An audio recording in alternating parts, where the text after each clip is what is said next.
Boa tarde. Queremos pedir que o nosso irmão Isolado venha aqui até a tribuna. Nosso simpósio da seguinte forma: até às 4h30, o nosso irmão Isolado vai expor o tema, né, transformação interior. Inclusive, ele trouxe aqui essa obra. É uma tradução da presidente da Federação Espírita Americana, é isso, ele fez a tradução, tá?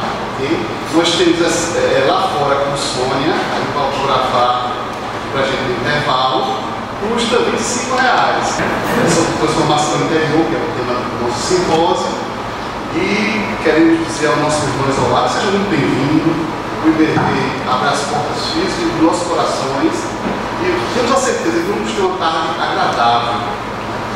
Hoje nós fizemos a melhor escolha: estar com Jesus, estar recebendo lições de como, na prática, começar ou continuar, creio que continuar seria o termo correto, a nossa transformação moral, nossa transformação interior. Tá?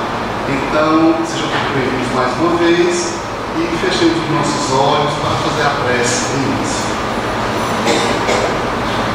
Querido amigo Jesus, queremos vos dizer da nossa imensa gratidão por estarmos aqui, nessa festa, neste amado, nessa festa espiritual, que podemos afirmar ser humano nenhum pode realizar, senão com a vossa presença.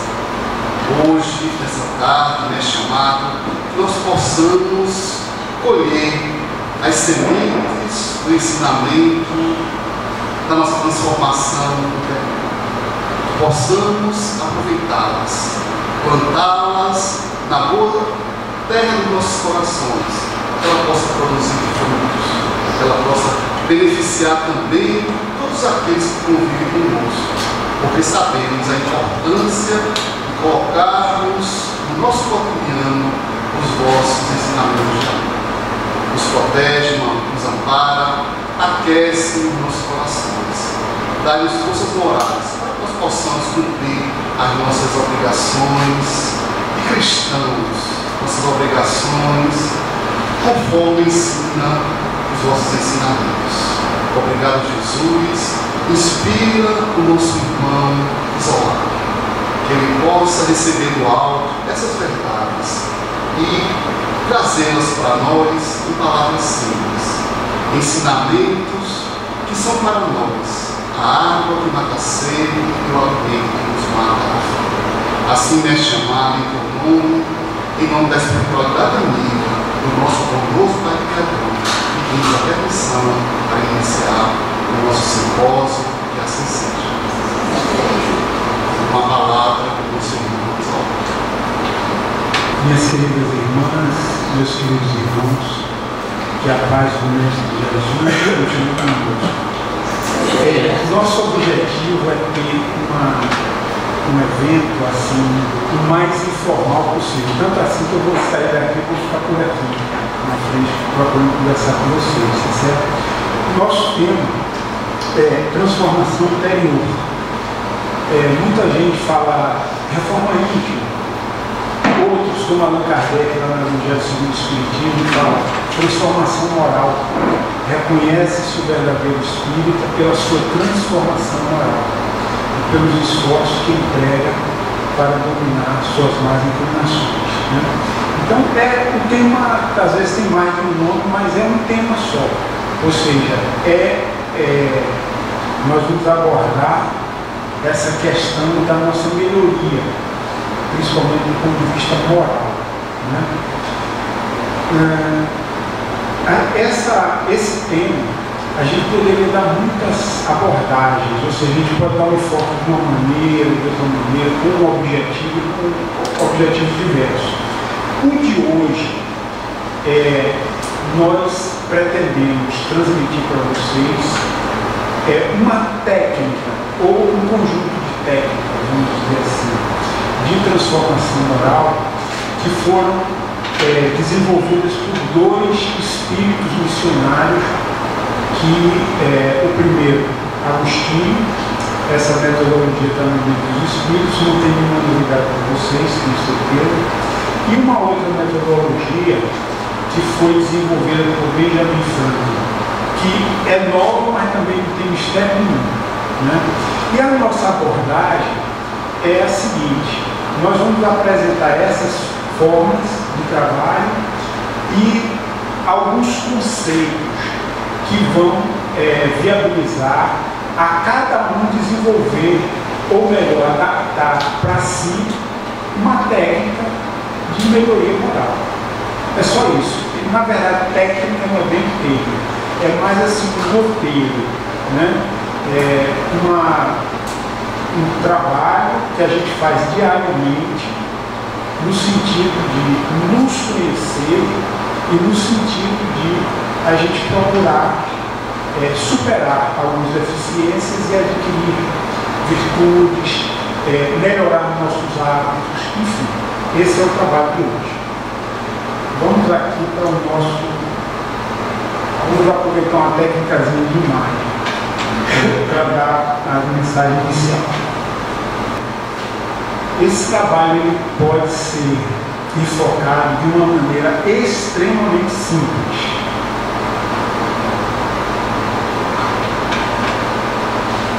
É tão simples que nós poderíamos até decorar como é que eu desenvolvo a minha melhoria moral. Quando fizeram essa pergunta a Agostinho, aliás, Allan Kardec fez aos espíritos e Agostinho respondeu, ele deu um roteiro de melhoria moral para nós, né? Mas nesse roteiro é interessante a gente observar o seguinte: existe uma forma simplificada de autoconhecimento e melhoria moral e uma forma desenvolvida, né? Então, essa fórmula simplificada, nós convidamos a todos os presentes para memorizar, né? Ou seja, vamos imaginar que a gente esteja sozinho, que a gente esteja com um tempo disponível, nós queremos aproveitar esse tempo para fazer um trabalho, mais um, né, que a gente deve fazer vários trabalhos de autoconhecimento e melhoria moral. E você não tenha nenhum livro, nenhuma apostila por perto, nem um celular que você possa acessar lá a internet e procurar, mas você já mentaliza uma maneira de iniciar o seu trabalho de autoconhecimento e de melhoria moral. Simplesmente fazendo duas perguntas a si mesmo. Deixei de cumprir algum dever? Alguém teve motivo de queixar-se contra mim? Essas duas perguntas elas são fundamentais e suficientes para nós iniciarmos uma autoanálise, né? Agostinho ele propõe essas questões na sua resposta ao item 919A do Livro dos Espíritos. Ele começa colocando essas duas questões. E ele diz assim, quando Allan Kardec pergunta qual a maneira prática mais eficiente de nós nos libertarmos do mal e desenvolvermos as qualidades morais. Os Espíritos responderam que você já sabe. Um sábio da antiguidade vos disse: conhece-te a ti mesmo. Aí Allan Kardec retrucou, ou seja, replicou. Conhecemos toda a sabedoria dessa máxima, porém a dificuldade está exatamente em nós nos conhecermos. Como podemos fazer? Uma coisa que nos chama a atenção nessa colocação de Allan Kardec é o seguinte: qual a dificuldade da gente se conhecer? Né? Porque Allan Kardec ele colocou como uma premissa, uma coisa que a gente já tinha aceito, como uma verdade conhecida anteriormente. É exatamente difícil nos conhecermos.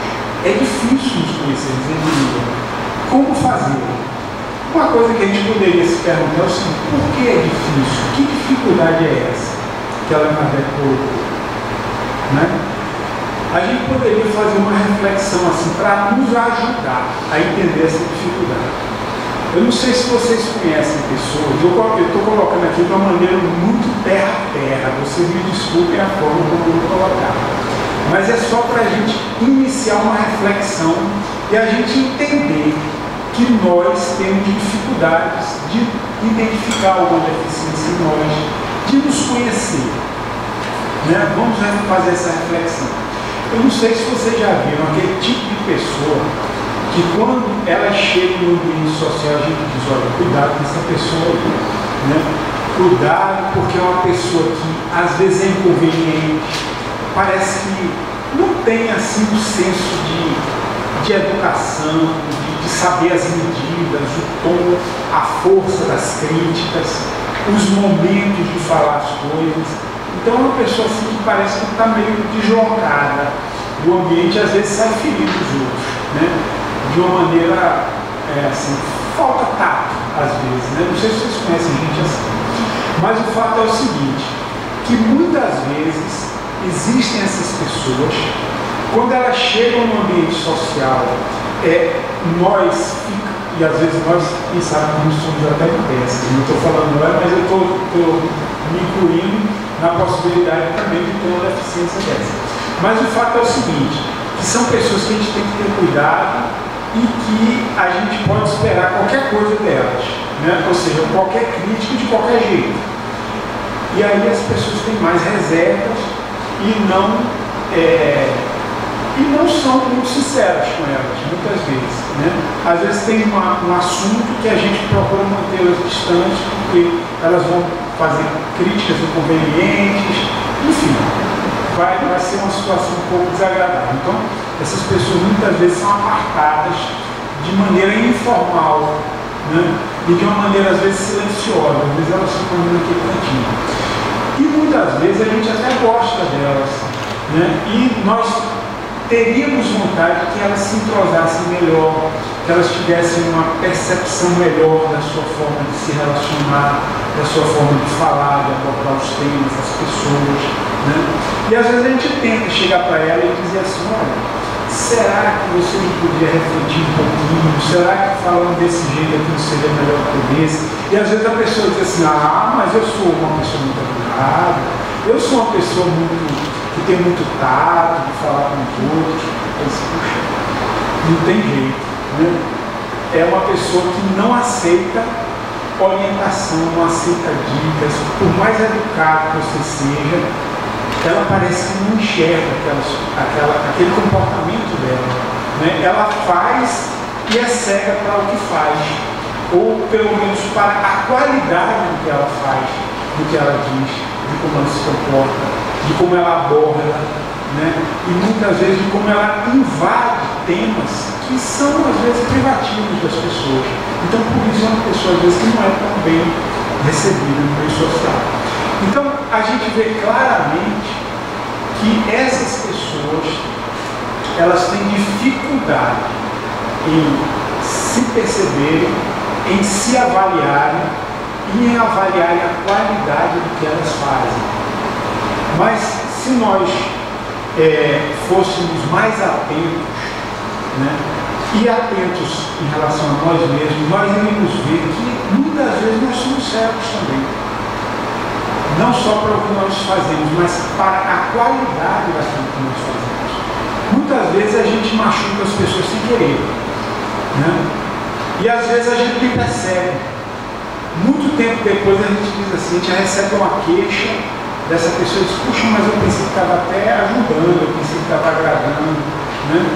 E às vezes, se a gente for levar a nossa reflexão um pouquinho mais longe, a gente vai ver que, de fato, a gente se enganou e não percebeu, né?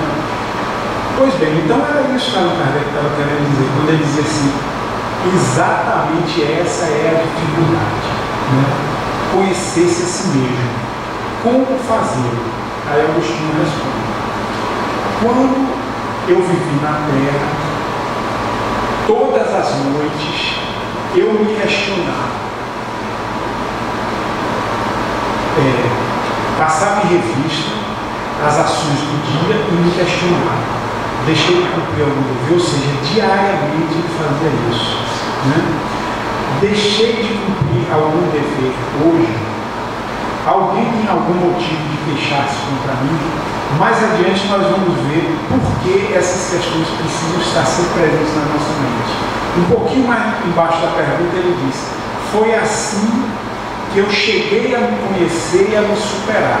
Ou seja, logo após essas duas chaves, essas duas senhas para o autoconhecimento, ele diz assim: foi assim que eu consegui me conhecer e consegui superar as minhas deficiências.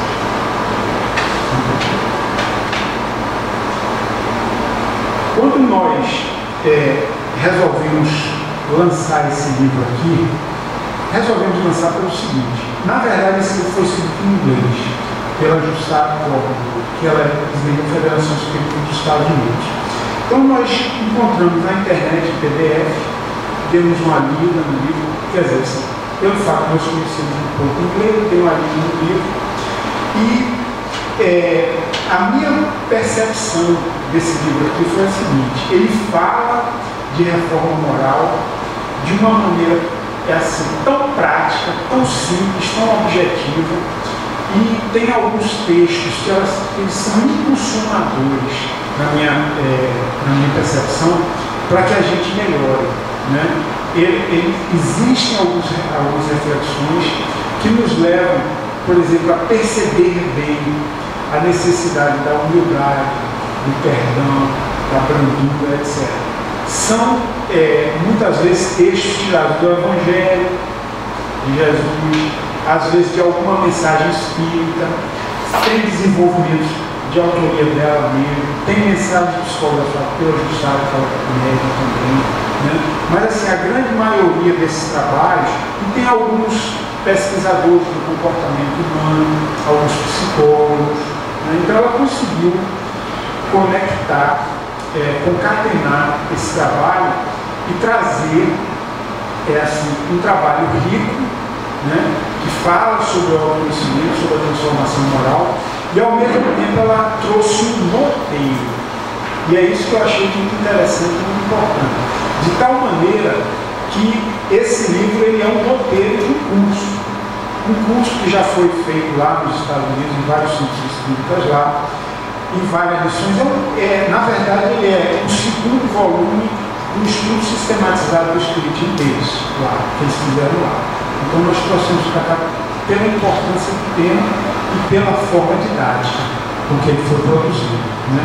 Então, além disso, nós temos também PowerPoint, né? Nós temos várias apresentações, cada capítulo tem um conjuntozinho de PowerPoint. A pessoa, por exemplo, vai ler aqui, digamos, sobre a misericórdia e o perdão, que é baseado no Sermão da Montanha. Então tem um conjunto de slides. A gente entra num blog, que eu vou deixar aqui para vocês, tem aqui as referências, o WhatsApp, o meu WhatsApp, tem aqui um e-mail que vocês podem também mandar para mim, e aí a gente manda um link onde as pessoas podem baixar as imagens, né, que vocês podem fazer palestras sobre o tema e podem aproveitar as imagens. Já existem algumas instituições espíritas aqui em Recife, em Olinda, utilizando esses slides para fazer possível sobre esse tema, né? Mas eu queria mostrar a experiência que nós tivemos quando nós estivemos lá em Minas Gerais, em Belo Horizonte, para lançar esse livro aqui lá na Sociedade Espírita Joana de Ângeles, que é dirigida pelo José Lampeiro. Então nós estivemos lá, visitamos a Sociedade Espírita Joana de Ângeles e também o SEMAN, que é uma creche que fica numa região mais lá afastada de Belo Horizonte. Então nós observamos vários locais, né? Esse local aqui, por exemplo, é um local, a Sala da Prece, né? Ele é como se fosse assim, mais ou menos como uma mansão do caminho, né? É uma vilazinha com várias casas, com várias finalidades e uma creche. E aí nós tivemos aqui a Sala da Prece,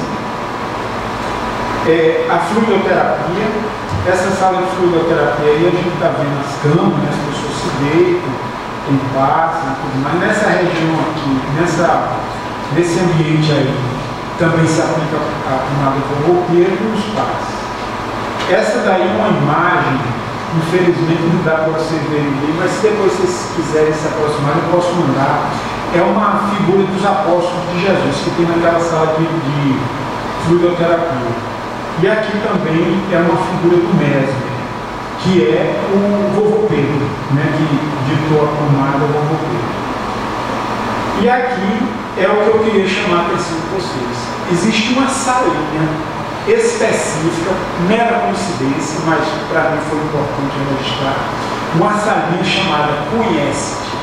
Ou seja, lá nesse local, no SEMAN, Sociedade Espírita Maria Nunes, tem uma sala só para atividades de autoconhecimento. Ou seja, existem cursos, existe um local para reflexão, existe um trabalho sistemático em termos de autoconhecimento. Por que eu trouxe essas imagens? Para mostrar essa salinha. Para sugerir às instituições espíritas a constituição, que não precisa ser um ambiente exclusivo, de grupos que se dediquem ao estudo das pessoas, que as pessoas possam receber orientações a respeito do autoconhecimento, do estudo de si mesmos. Nós temos muitos trabalhos dentro do Espiritismo, temos esse aqui, temos o trabalho de Joana de Anjos, que é o mais conhecido e mais rico, né, a respeito do autoconhecimento.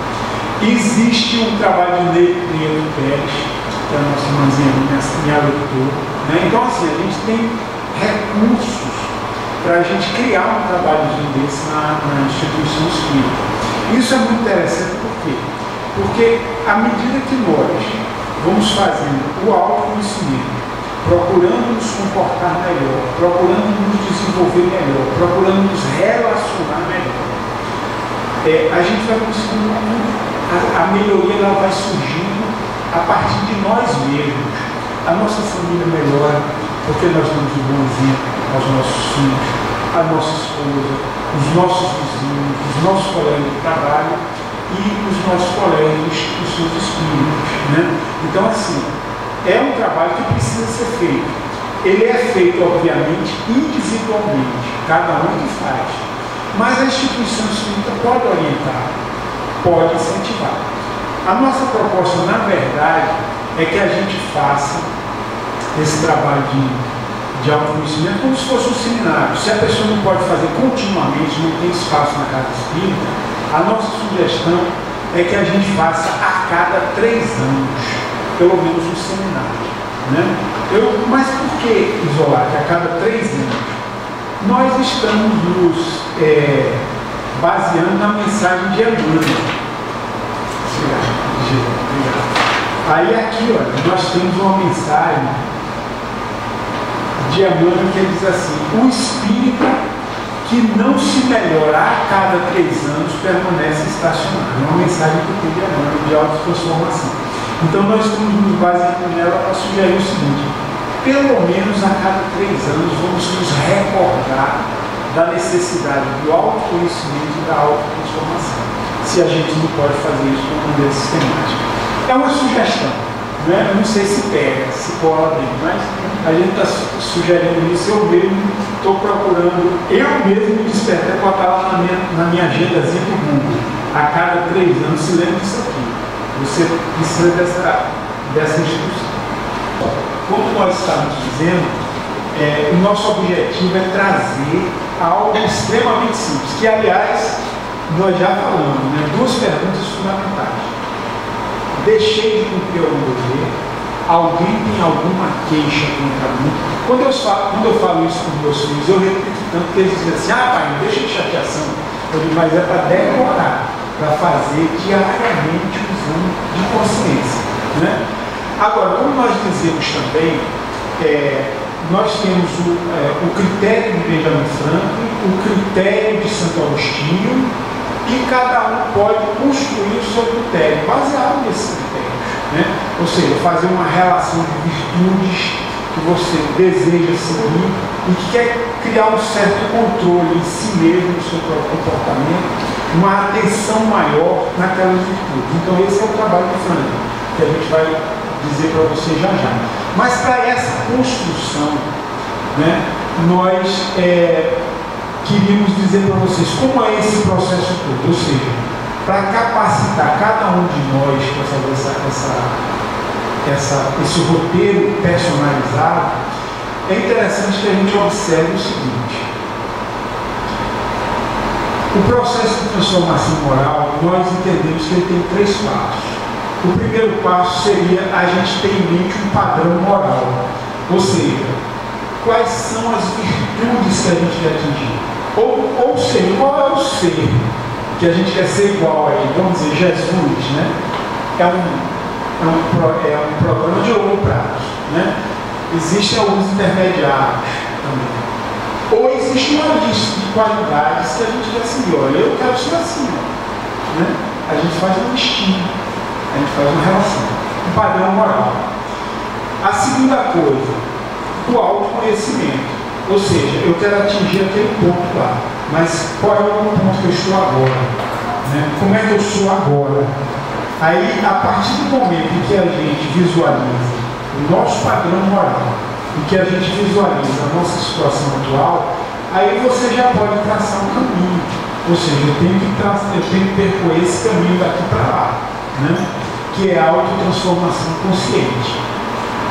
Ou seja, você botou sua inteligência, sua percepção, sua consciência para saber o caminho que tem que ser desenvolvido até lá. Aqui para cá.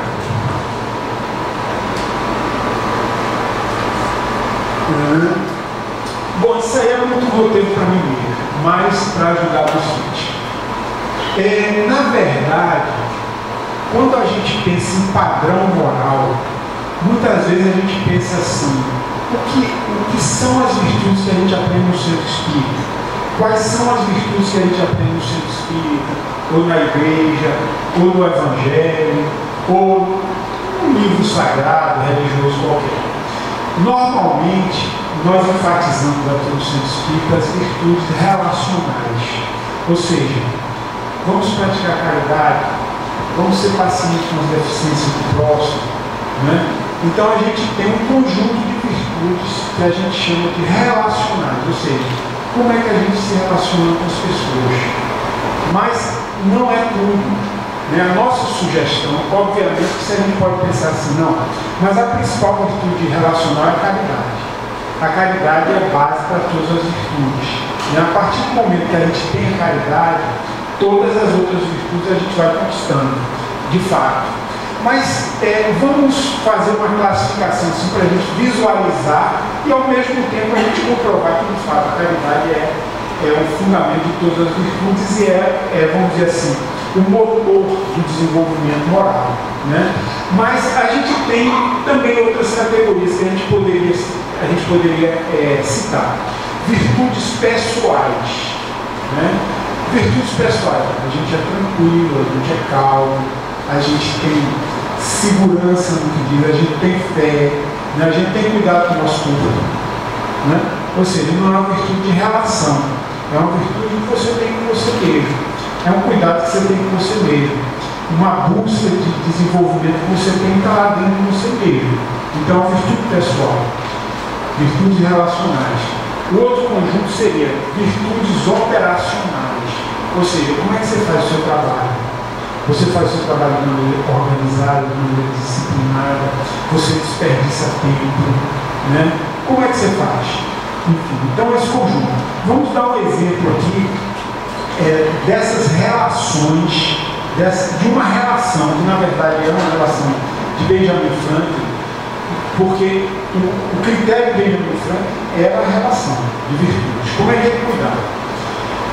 Quando ele tinha aproximadamente 20 anos, ele era americano, né, morava nos Estados Unidos, mas ele foi até a Inglaterra a convite do governador da Pensilvânia para fazer um negócio. O governador da Pensilvânia tinha prometido um grande negócio. Tem um grande negócio para você em Londres. Vá para lá, que lá eu te encaminho. Quando chegou lá, não tinha negócio nenhum, ficou na mão. Mas arranjou um emprego, passou um tempo lá. e depois resolveu voltar para os Estados Unidos. Na viagem de volta, era de navio, né? Então demorava muitos meses. Aí ele ficou fazendo uma reflexão, isso ele não tinha nem 20 anos ainda. Ele ficou fazendo uma reflexão. Eu vou fazer um roteiro moral de virtudes que eu quero atingir durante a minha vida. Eu quero realizar, eu quero conseguir desenvolver nele uma relação de virtudes. Aí relacionou 12 virtudes.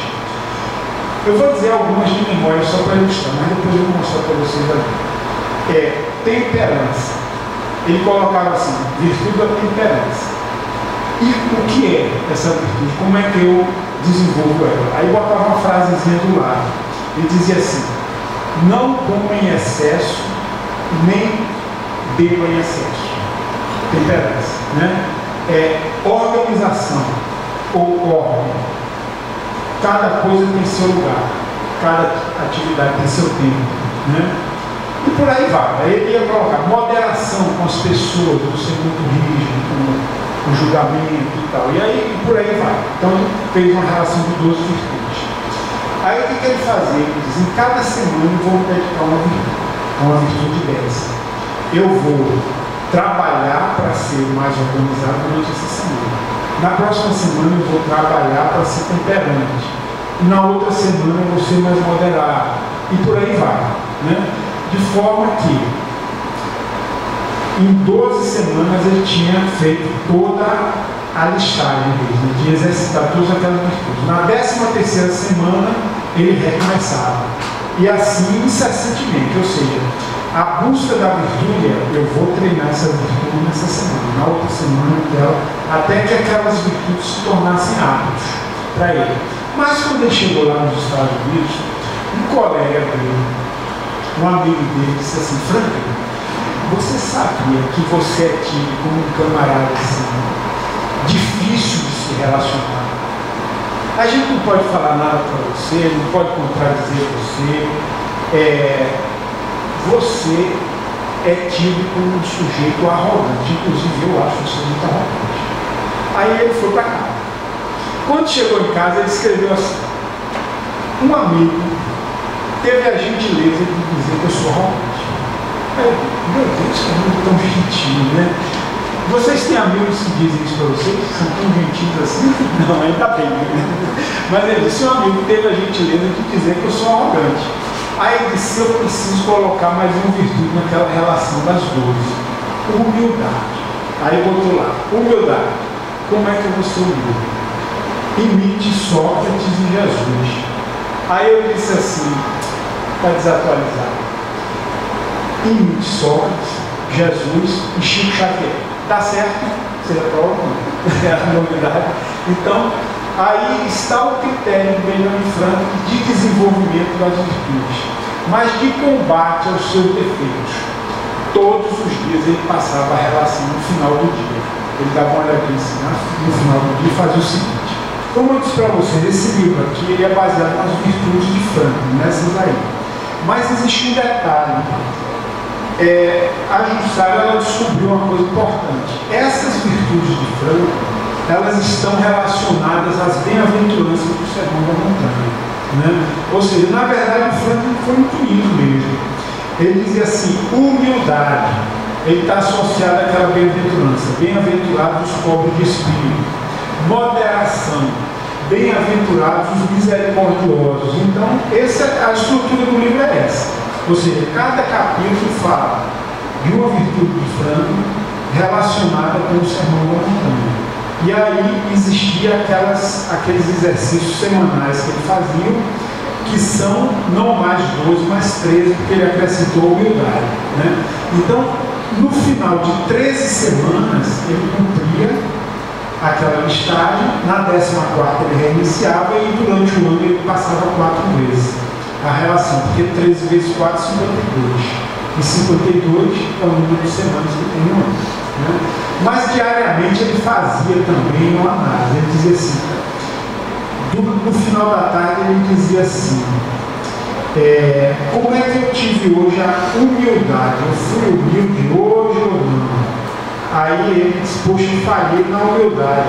E eu estou aqui com uma dívida na semana, no dia de ontem, aí eu vou botar um X, porque eu falhei aqui na humildade. Na resignação, na paciência, como é que eu estou? Isso aí hoje eu desempenhei bem o meu trabalho. Na brandura, na paciência, como é que eu estou? Hoje eu fui bem brando, bem tranquilo, aí eu vou apagar aqui um X, porque eu descumpri essa virtude nos dias anteriores, mas hoje eu fui melhor. Não está mostrando isso lá. É aquilo que eu estava dizendo para vocês, ó. Quando chegava no fim do dia, ele pegava a lista, ia lá, ó, aí dizia assim, rapaz, a minha autossinceridade, meu autoconhecimento hoje eu falei. Ele vai e bota um X ali onde ele falou. Né? No dia seguinte, como é que foi a minha humildade hoje? Aí disse, foi boa, hoje eu não falhei nessa virtude não. Ele apaga um X, né? Porque ele vai marcando um X à medida que ele erra. Aí diz assim, e o perdão, rapaz, hoje eu fui tolerante, não perdoei, não fui moderado com ninguém, vou botar mais um X aqui. Aí à medida que ele ia errando, ele ia botando um X, né? Eu tenho uma tabela dessa aqui, no meu celular, mas tem senha, para ninguém ver, né?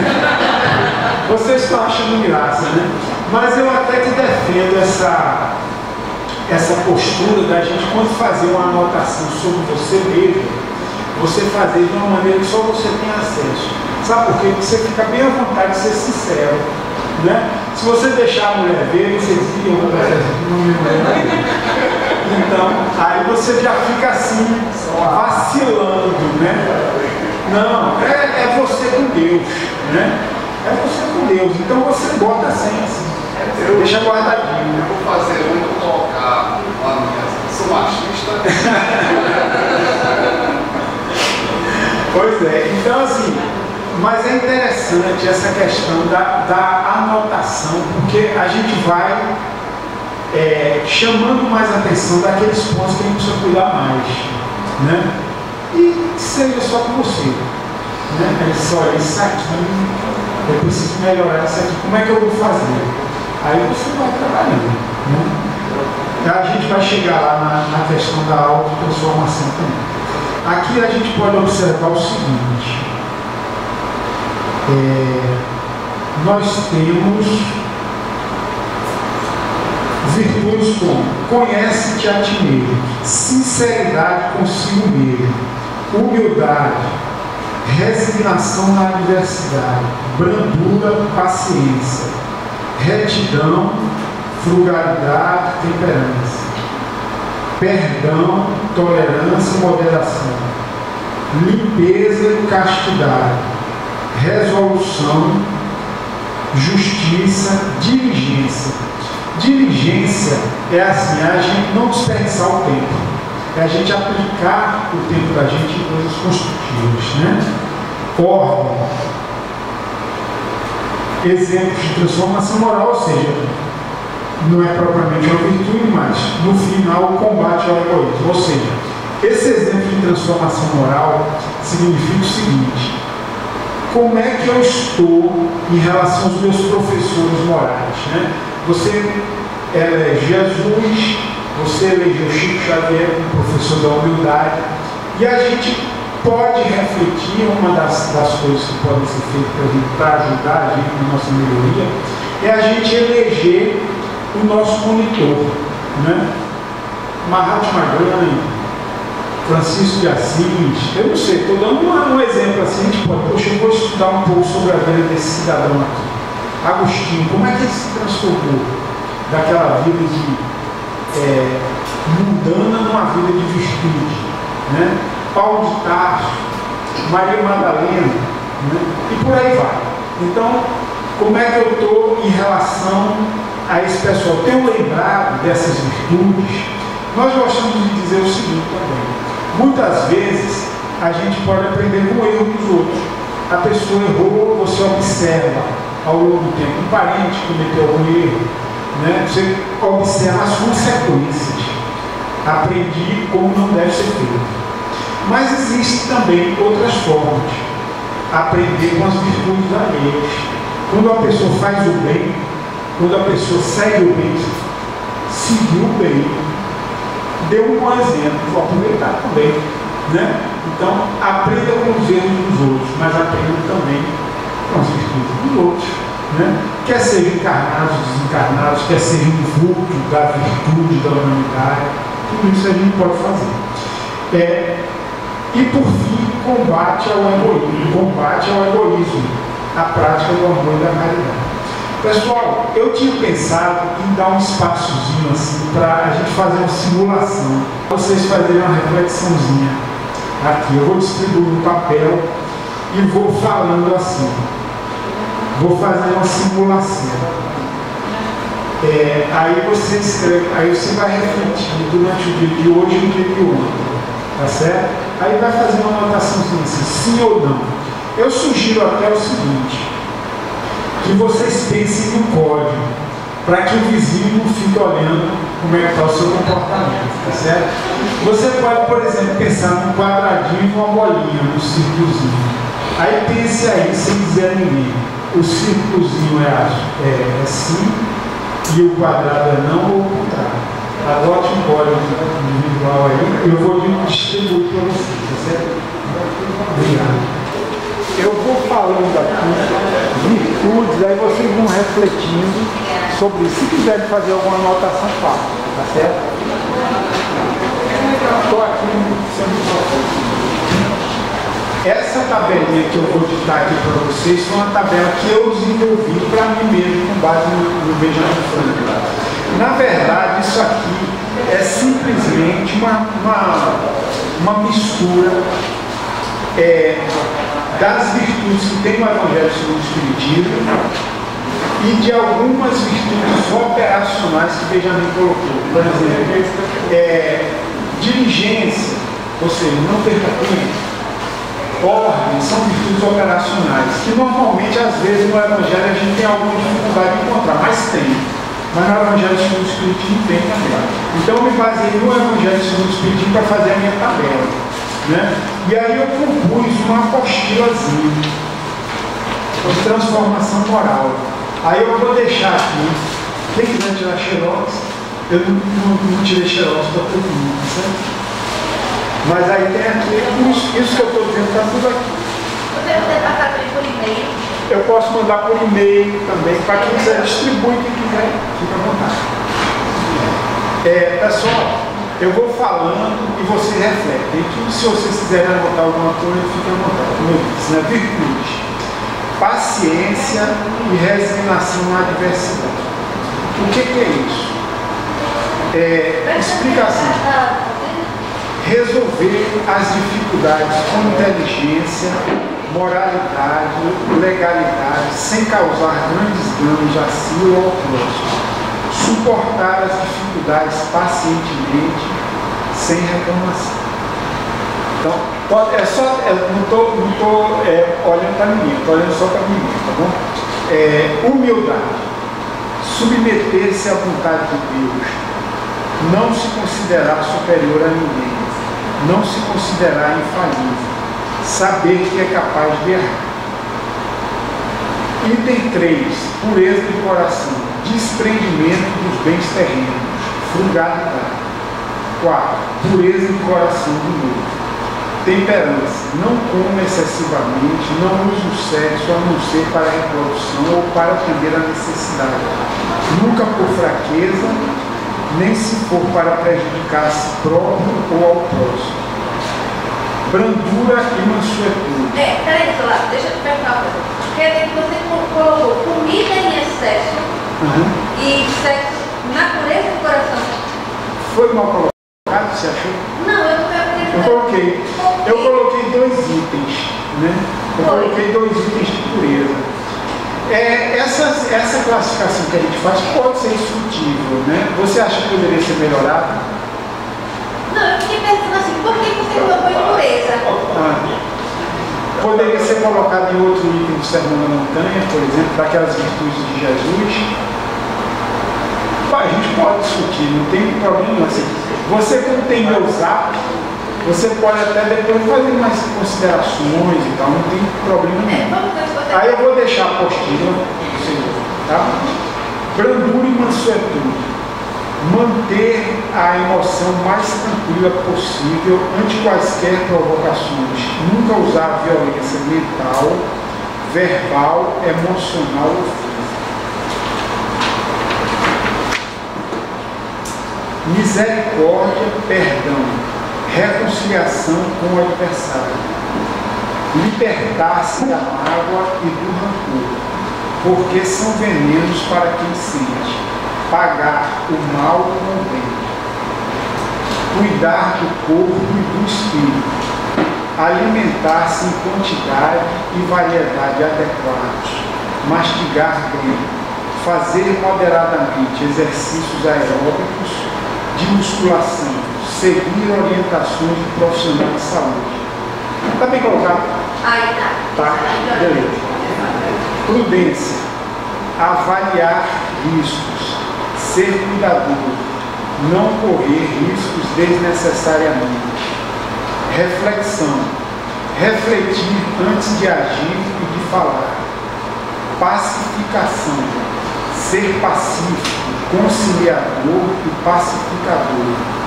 Resolução, efetuar corretamente os trabalhos, concluí-los completamente. Ordem no espaço e no tempo.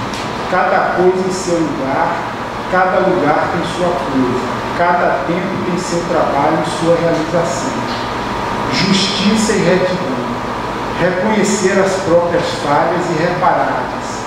Reparar também danos causados aos próximos, ainda que esses danos tenham sido provocados sem intenção. Pode ser. Esse início tá.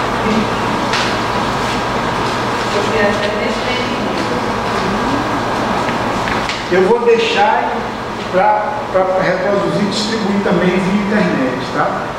Paciência, resignação na adversidade. Certo? Paciência, resignação na adversidade, ou seja, na dificuldade, né? Depois, aí eu botei uma explicação aqui. Resolver as dificuldades com inteligência, com moralidade, dentro da legalidade, sem causar grandes danos a si ou ao próximo. Suportar as dificuldades pacientemente, sem murmurações. Sempre uma humildade. Submeter-se à vontade de Deus. Não se considerar superior aos demais. Não se considerar infalível. Saber que pode cometer erros. Pureza de coração, desprendimento dos bens terrenos, frugalidade. Ok? Então isso assim, são exemplos. Na verdade o que eu estou trazendo aqui para vocês assim, são ideias. Não são dizer assim, siga desse jeito, mas é ideia. Esse é o trabalho de Franklin. No final do dia ele fazia isso. Agora é interessante fazer essa leitura corrida. Ele, na verdade, utilizava essa listagem para duas finalidades. Eu estou só enfatizando o que eu falei para vocês. Uma finalidade era para desenvolver a virtude, a outra finalidade era para identificar os defeitos e combatê-los. Né? Ou seja, tanto no sentido positivo, para desenvolver a virtude, quanto no sentido de identificar o que precisa ser corrigido para corrigir. Né? Ou seja, nessa mesma listagem. Quando ele dizia assim, durante essa semana eu vou me dedicar a essa virtude, então ele estava fazendo o quê? O exercício da virtude, para que se tornasse um hábito. Ou seja, você vai se tornar organizado, você vai se tornar paciente, respira um pouquinho, olha o trânsito, o camarada cortou você, relaxa um pouquinho, por aí vai. Né? Então assim, o exercício semanal era um exercício positivo para desenvolver a virtude. E aquela leitura diária no final do dia era para combater o erro com a mesma listagem. Ok? Vamos para frente. O que vocês estão achando? Tá mais ou menos, né? Tá bem, tá legal.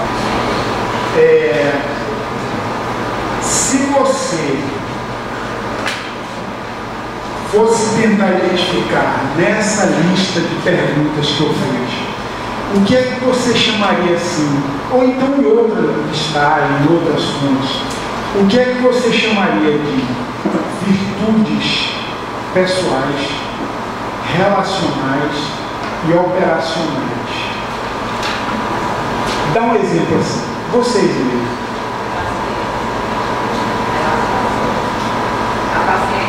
A paciência é da relação com a pessoa. Pois é, exatamente. É interessante você dizer isso o seguinte, porque às vezes uma virtude ela tem uma característica pessoal e às vezes também de relação, né, com as pessoas. Não existe um conceito único, uma aplicação única para algumas delas, né? Mas é interessante a gente observar isso e a gente refletir se elas têm relação, se essas categorias têm relação umas com as outras. Por exemplo, quando a gente cuida da relação, por exemplo, do amor às pessoas, vamos supor, amor ao próximo, né? Você tem amor ao próximo. Imagina como é a categoria de amor ao próximo da gente, né? Jesus disse assim, o amor ao próximo indistinto. A gente ama as pessoas de forma indistinta? Não. A resposta é não. A gente ama alguns mais do que outros, né? A gente ama os nossos filhos mais do que os estranhos, por exemplo, né? Natural, isso é a condição nossa, atual. Aí a gente pergunta assim, quando a gente diz eu amo meus filhos, é uma virtude? Claro que é uma virtude, né? E qual é a categoria dessa virtude? Pessoal, relacional ou operacional? Como é que se chama? Relacional, né? Você na verdade é uma virtude que você tem envolvendo mais de uma pessoa, né? Agora existem algumas virtudes pessoais, por exemplo, cuidar do corpo e do espírito, cuidar da saúde. Tem alguma coisa a ver uma coisa com a outra? Por exemplo, o amor que você tem pelos seus filhos implica em você cuidar melhor da sua saúde? Pode implicar? Pode implicar, né? Então, por isso que muitas vezes, quando a gente olha lá no Evangelho sobre o Espiritismo, a gente vê os Espíritos dizendo assim, a caridade é o mais importante de todas as virtudes, né? Por quê? Quando a gente pensa em caridade, a gente fazer bem ao próximo, a gente pode fazer em vários níveis. A gente pode fazer no nível material, o cara está com fome, você dá um prato, né? Ele está sem vestimento, você dá algo para ele vestir. Como a gente dá aos nossos filhos também, a gente faz esse bem material aos nossos filhos, né? Como aos estranhos também, né? Mas quando uma pessoa não tem orientação profissional, você pode encaminhar, tem um curso para você se preparar profissionalmente, né? A gente faz com nossos filhos, a gente pode fazer com os estranhos, com quem precisa, então grandemente a gente pode fazer, né? Agora, quando a gente fala, eu posso fazer uma caridade moral, perdoar, né, ter paciência, ter indulgência, mas você pode também exemplificar o bem, né? E aí, quando a gente pensa assim, poxa, você exemplificar o bem não é uma caridade que você faz, não? Claro que é. Claro que é. Por quê? Porque os bens morais são os bens mais importantes, por mais que a gente diga que não são, né? Porque se a gente imaginar assim, pelo menos eu digo da minha parte, quando a gente é novo, a gente tem muitas dúvidas. Mas depois que a gente fica meio velho, parece que são raros, né? Eu não estou vendo quase ninguém, eu sou mais eu mesmo, né? Mas a gente chega à conclusão, poxa, os bens espirituais, eles prevalecem sobre os bens materiais. É muito mais importante você ter paciência, né? Porque essa paciência, essa humildade, essa dedicação ao trabalho, aquilo também granjeia coisas materiais, né? E muitas vezes a gente perde coisas materiais porque a gente não tem paciência, né? Porque, enfim, porque a gente não tem dedicação ao trabalho, porque a gente não tem organização, porque a gente não tem persistência, a gente pode perder até coisas materiais nesse sentido. Então os bens espirituais eles são mais importantes, eles são fundamentais, né? E quando a gente exemplifica, imagine você, os pais exemplificando bem aos filhos. Que bem maravilhoso não é esse, né? Os filhos saem naquele comportamento, naquele patrimônio moral para a vida. É o melhor bem. Aliás, Platão dizia isso, né? O melhor herança que os pais podem deixar aos filhos é a educação moral, no sentido moral principalmente, né?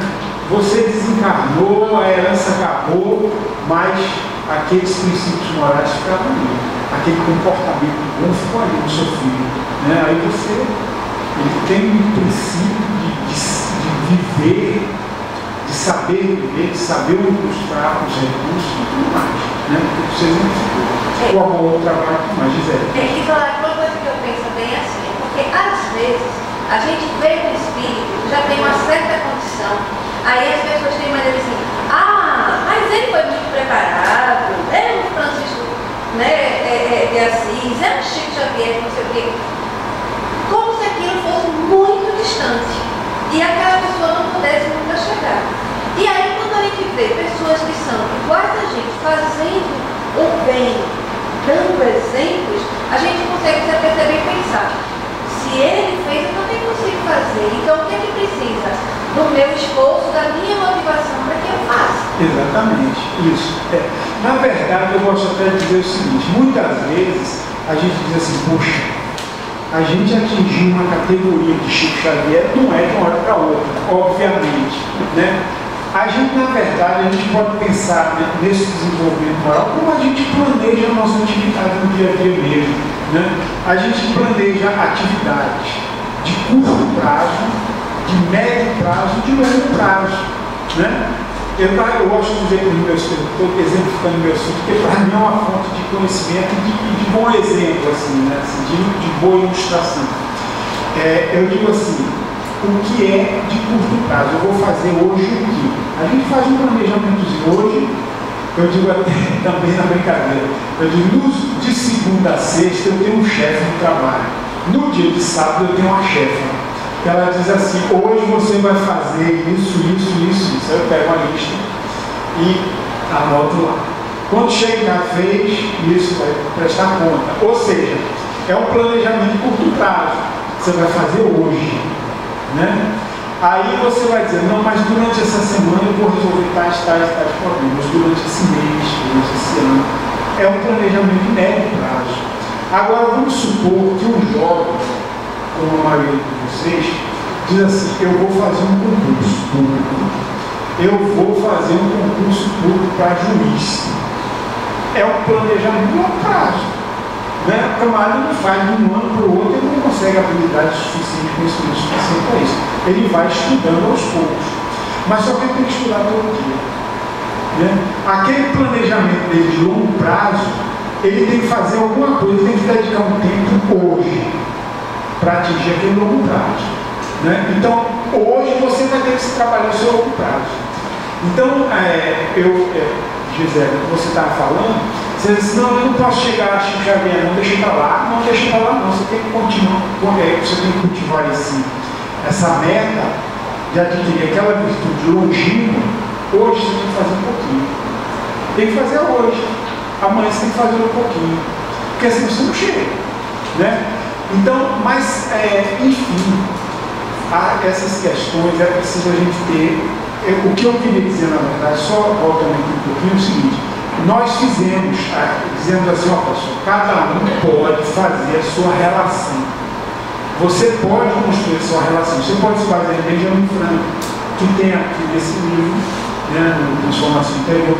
Tem um outro livro também chamado Autobiografia de Benjamin Franklin, recomendável também. E tem na internet, você pode entrar lá e pegar. Tem na postinha que eu vou mandar também. Né? Então, aí você se baseia naquela. Eu acho interessante, eu particularmente acho interessante o seguinte: você pega o Evangelho segundo o Espiritismo. Aliás, eu acho que todo mundo aqui é bom no Evangelho segundo o Espiritismo. Estou olhando assim, todo mundo conhece bem. Né? Todo mundo é estudioso, né? Vamos ver na prática. Mas eu estou dizendo até na teoria mesmo, né? Porque é justamente essa lista para facilitar a gente ir para a prática. Né? Mas quando a gente fala assim, bem-aventurados os pobres de espírito, aí você já tem um sentido, porque você já estudou o Evangelho. Né? Quando se fala assim, bem-aventurados os aflitos, tem lá a bem-aventurança de Jesus e tem as explicações da Allan Kardec, do Espírito. Então a gente já sabe qual é o sentido da Bíblia, né? Então você bota ali uma frase resumida. Essa é a minha sugestão. Ou você pega a listagem de Benjamin Franklin, que também bate bem, né? Aí o que acontece? A gente faz, quando a gente faz essa relação, a gente tem essa noção, virtudes pessoais, virtudes relacionais, virtudes operacionais. Mas aí a gente já viu o seguinte, nessa reflexão que a gente viu, a gente vai confirmar o que os Espíritos dizem quando eles disseram assim, as virtudes relacionais, principalmente a virtude do amor, a virtude da caridade, ela implica em todas as outras, né? Ela implica em todas as outras. Por quê? Porque quando você quer fazer o bem ao próximo, você tem que se cuidar. Você tem que produzir direitinho, você produz, realizar bem o seu trabalho, porque você vai servir o próximo. Então o fundamento, de fato, é como os Espíritos dizem mesmo, é o amor e a caridade, né? Mas se a gente detalhar e a gente focar esses aspectos diferentes, facilita também, né? Facilita. Por quê? Porque você está trabalhando na causa, que é a caridade, que é o amor e a caridade, mas você também está trabalhando em algumas aplicações que às vezes não estão tão próximas, né? Algumas pessoas dizem o seguinte, mas tem gente que tem um tipo de virtude e não tem outros tipos. Por exemplo, vamos imaginar uma camarada que cuide bem da sua saúde, que funcione tudo direitinho, que seja bem organizado, mas seja egoísta. Existe, né? Então a pessoa é muito bom nas virtudes pessoais, às vezes nas operacionais, às vezes ele faz bem o trabalho dele, né? Às vezes ele desenvolve um brilhantismo, mas foi para ajudar o próximo, foi para se relacionar com as pessoas, às vezes é um problema, né? Então é essa percepção que a gente está querendo mostrar, é esse conjunto completo, né? E obviamente principalmente as relacionais, que a religião bate nos ensina, são fundamentais. Bom, essas questões que a gente colocou aí, a gente está chamando de a técnica de Franklin. Vamos só dar uma olhadinha na técnica de Agostinho. Eu vou dar uma olhadinha na pergunta. Eu lembro muito bem, lá pelo de 2002, 2003, 2004, Gisele era diretora lá na federação, aí ela me chamou para falar sobre esses itens aqui. Eu lembro muito bem que ela disse assim, olha, aqueles pontos fundamentais do autoconhecimento, lá no Livro dos Espíritos. Eu até, assim, a gente que estuda o Livro dos Espíritos, a gente até sabe, mas eu não tinha, Gisele, eu não dava o mesmo valor naquela época que eu dou hoje, né? Porque eu percebi que ela valorizava muito. Na hora que ela me chamou, eu puxa, ela dá um valor enorme. Mas assim, a sensibilidade da gente, ela vai desenvolvendo ao longo do tempo, né? E hoje o valor que eu dou a essas questões é realmente fundamental. Então vamos dizer assim, qual o meio prático mais eficaz que tem o homem de se melhorar nesta vida e de resistir à ação do mal? Um sábio da antiguidade vou diz, conhece o primeiro. Conhecemos toda a sabedoria desta máxima, porém, a dificuldade está precisamente em cada um conhecer-se a si mesmo. Qual o meio de conseguir? Fazer o que eu fazia quando vivi na terra. Ao final do dia, ali em negrito, aí nós fizemos destaques, certo? Ou seja, nós colocamos em negrito, se vocês depois quiserem vir aqui para olhar, né? Mas eu vou dizendo para vocês o que eu destaquei. O que é que tem aqui? O que é operacional ali? Ou seja, o que ele está mandando fazer? Faça isso. Existe nessa resposta alguns itens que são argumentativos. Ó, eu fiz isso por isso, porque dá certo, porque é bom, não sei o que. São argumentações. Mas tem coisas que ele diz assim, faça assim. Então ele diz assim, interrogava a minha consciência, em destaque. Outro destaque, passava a revista o que fizera e perguntava a mim mesmo se não faltar algum dever, se ninguém tiver motivo de se queixar de mim. Ou ele está dizendo o seguinte, faça isso, Né? Recorde-se do que você fez durante o dia e faça essas duas questões. Faltei algum dever? Alguém teve algum motivo de queixar-se contra mim? Aí mais na frente ele diz assim, sem destaque: foi assim que cheguei a me conhecer e a ver o que em mim precisava de reforma. Ou seja, eu dei a senha para vocês. Eu dei a senha. Né? Foi assim que cheguei a me conhecer, fazendo essas duas questões, né? Fazendo essa recordação dessas duas questões. Aquele que todas as noites evocasse todas as ações que praticara durante o dia, e outra coisa para fazer, inquirisse de si mesmo o bem ou o mal que houvera feito, rogando a Deus e ao seu anjo de guarda que o esclarecesse, grande força adquiriria para se aperfeiçoar, porque creio que Deus o assistiria. Dirigi, pois, a vós mesmos perguntas, interrogai-vos sobre o que tendes feito, e com que objetivos procedestes em tal ou tal circunstância. Sobre operacional, se fizeste alguma coisa que feita por outro, censuraríeis. Sobre se obrastes alguma ação que não ousarias confessar. Ou seja, ele está dizendo de novo aqui, ó, com que objetivo eu procedi? Com qual a finalidade? Qual era a finalidade daquela minha ação? O que eu queria?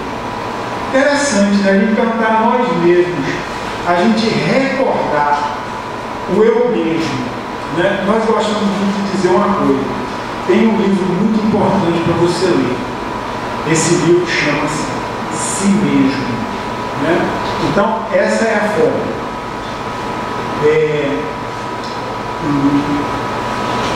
Se você fez alguma coisa que você não tem coragem de publicar, né? Se você está fazendo uma coisa escondidinha, mas você não tem coragem de dizer a todo mundo que você está fazendo aquilo. Se Deus me chamasse nesse momento, eu teria que temer o olhar de alguém ao entrar de novo no mundo espiritual. Ou seja, a minha vida é um livro aberto mesmo. Quando eu chegar no mundo espiritual, não tem segredo. Né? A gente tem nossas deficiências, a gente esconde. Mas no mundo espiritual não tem isso. Embora que aqui na Terra a gente está meio que no mundo espiritual também, está ligado um pouco, mas nós temos a vida espiritual e temos as nossas relações espirituais. Os espíritos nos veem, né? Examinai o que pudeste ter obrado contra Deus, depois contra o vosso próximo e finalmente contra vós mesmos.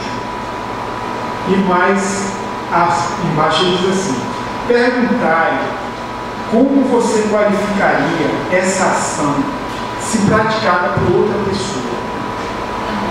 Né? Tudo bem, eu fiz isso, tá? Aí às vezes já aconteceu muito comigo. Eu digo, será que essa ação é boa mesmo ou não é? Né? Aí a gente pergunta assim: se eu visse outra pessoa fazer isso, como é que eu ia avaliar?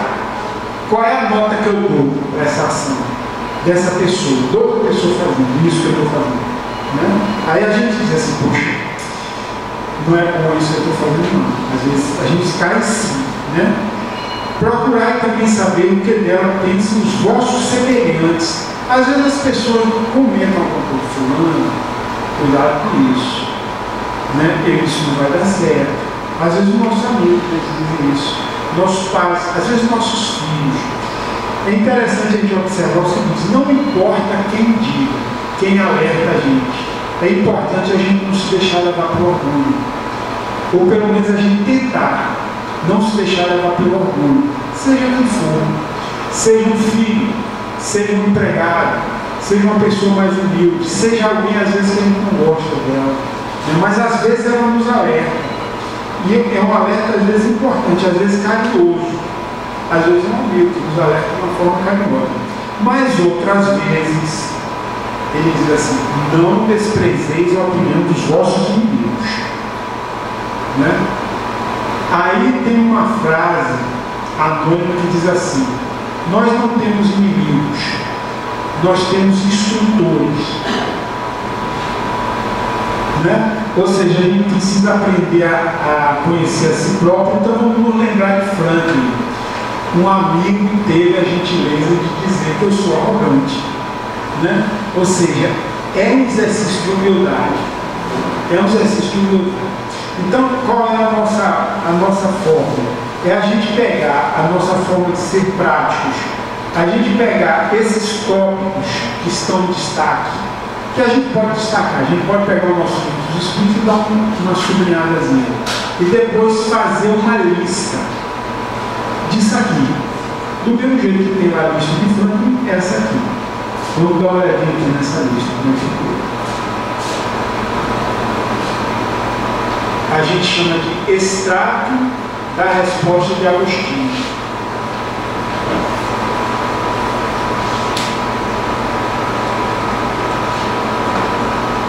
Trechos, eu coloquei assim, né? Foi uma forma que eu usei essa palavra. Trechos mandamentais prescritivos da questão 919 do Livro dos Espíritos, que também poderia ser chamado extrato da resposta de Santo Agostinho. Extrato, a gente extraiu só o que é para fazer.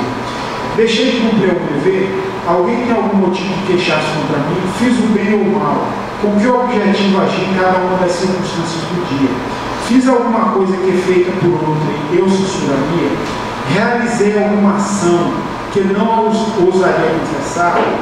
Se aprovesse a Deus chamar nesse momento, teria que temer o olhar de alguém ao tratamento dos espíritos, onde nada pode ser ocultado. Examinemos o que podemos ter feito contra Deus, depois contra o próximo e finalmente contra nós mesmos. Como qualificaríamos nossas ações se praticadas por outra pessoa? Procuremos também saber o que dela pensam os nossos semelhantes. Não desprezemos a opinião dos nossos inimigos, pois eles muitas vezes são sinceros, apesar de serem menos torpezes do que nossos amigos. Então, também uma relação para a gente fazer.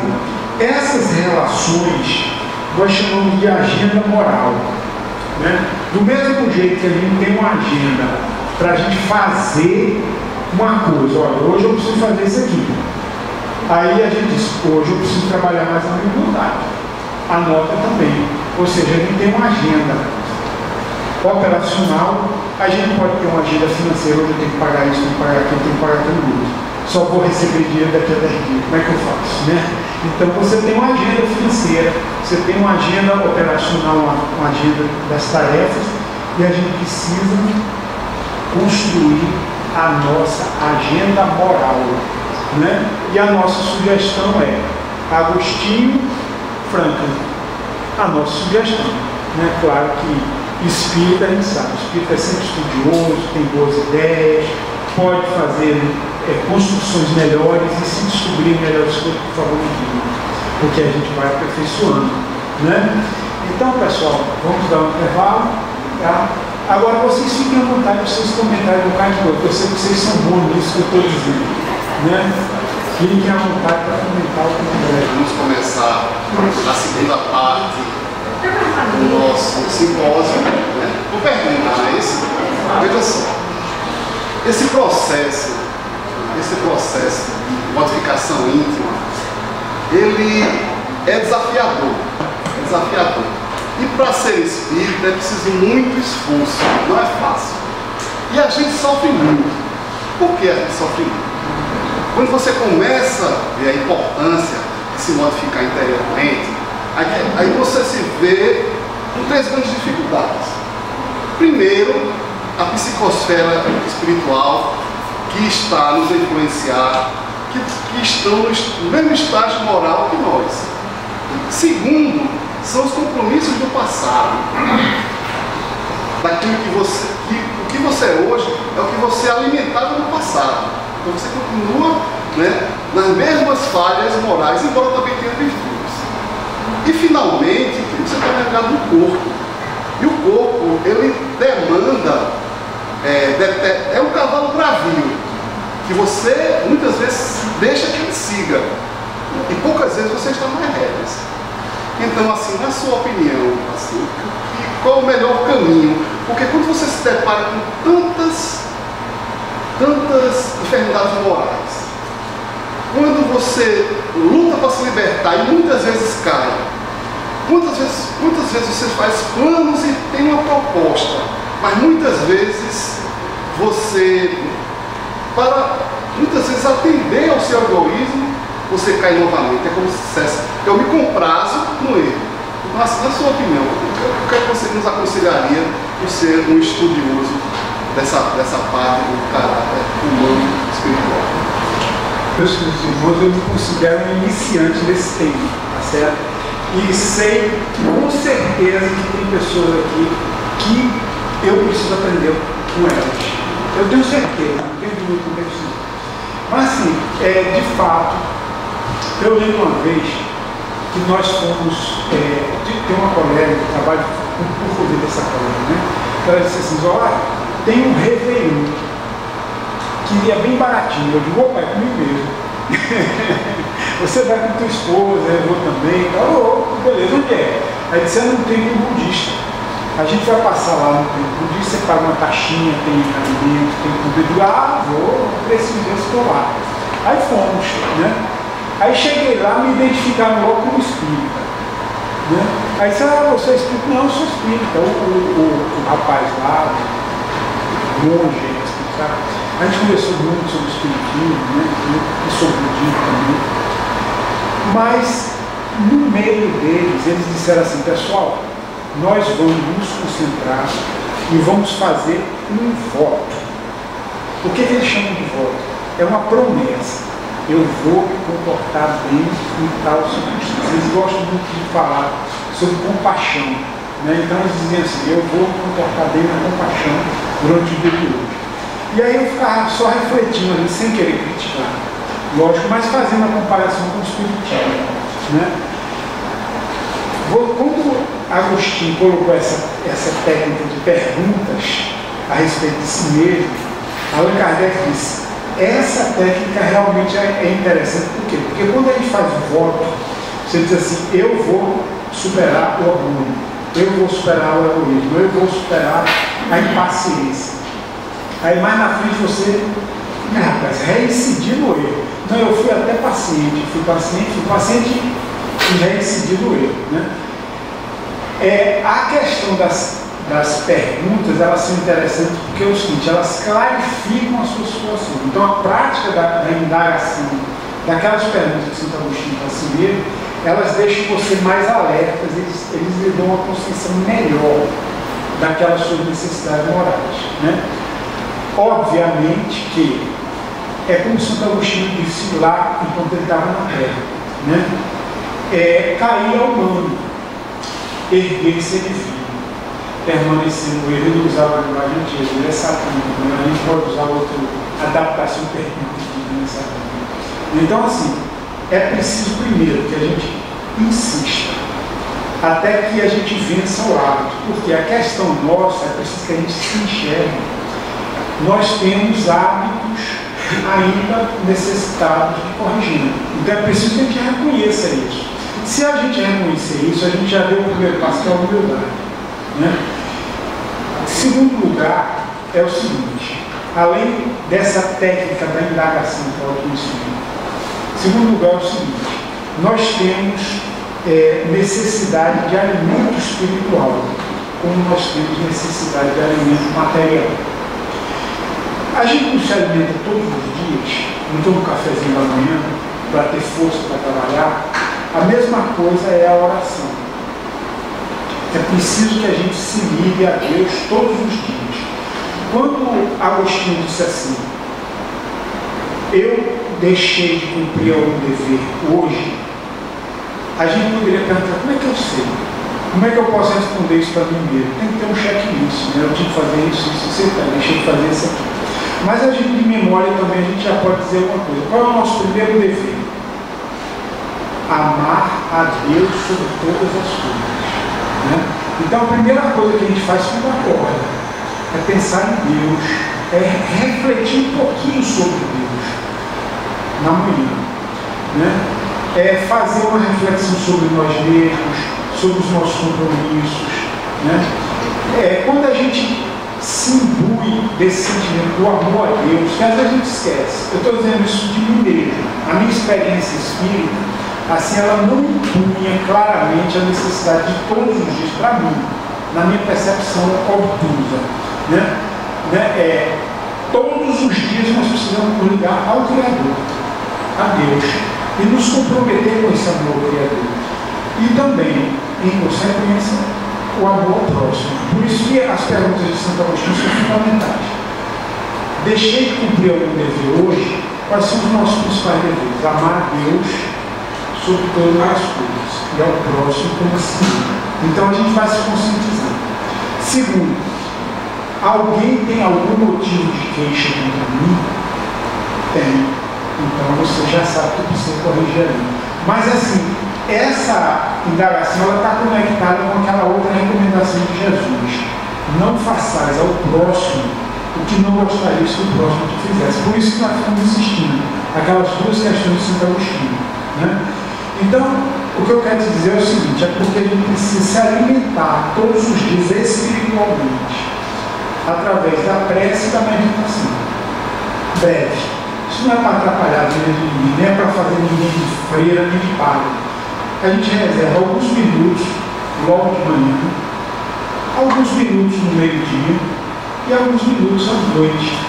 Então a gente vai se alimentando de espiritualidade. Na resposta de Agostinho, quando ele diz assim, orai a Deus para você ser esclarecido a respeito do seu ser mesmo, quando você faz isso, quando você pratica isso, grande força você obtém. Grande força você obtém para se melhorar. Então essa é a questão. A oração e a reflexão. A gente obtém grande força. Mas, como a nossa situação espiritual é ainda precária, a gente erra. A gente precisa encarar que, a gente precisa se convencer que errar faz parte do nosso nível espiritual. A gente precisa encarar o erro com mais naturalidade, vamos dizer assim, entre aspas. O melhor é a gente não errar. Mas o erro, ele é inerente ao nível espiritual nosso, que, como você falou, ao automatismo do erro que nós temos em nós, ao hábito do erro. Então, sem escandalizar o erro, ou seja, errou, você sabe que você está sujeito ao erro. É muito difícil não errar, mas alimentar-se espiritualmente, meditar, saber que quando você tem seriedade para se reformar, você tem grande elemento espiritual, então você vai errar menos. Mas se errar, não se desespera, porque é esperado do nível espiritual da gente. Não sei se é do Deus. Abaixo não. Bom, pessoal. Esse caso que o senhor fala, a gente vai fazer o possível para a gente melhorar, para a gente fazer essa perfeição, mas se por um acaso nós reincidirmos no erro, mesmo sem querer, porque muitas vezes nós erramos sem querer, nós sabemos nos perdoar também, verdade? Saber reconhecer, ter colocado e nos perdoar. E assim como nós devemos amar a Deus com todas as coisas que nós mesmos, nós devemos amar a nós também. E nos perdoar também. É verdade. Aliás, como é seu nome? Marinaldo. Dona Marinaldo.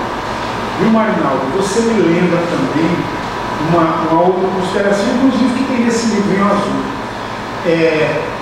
Quantas vezes se pune o ser humano por um erro praticado?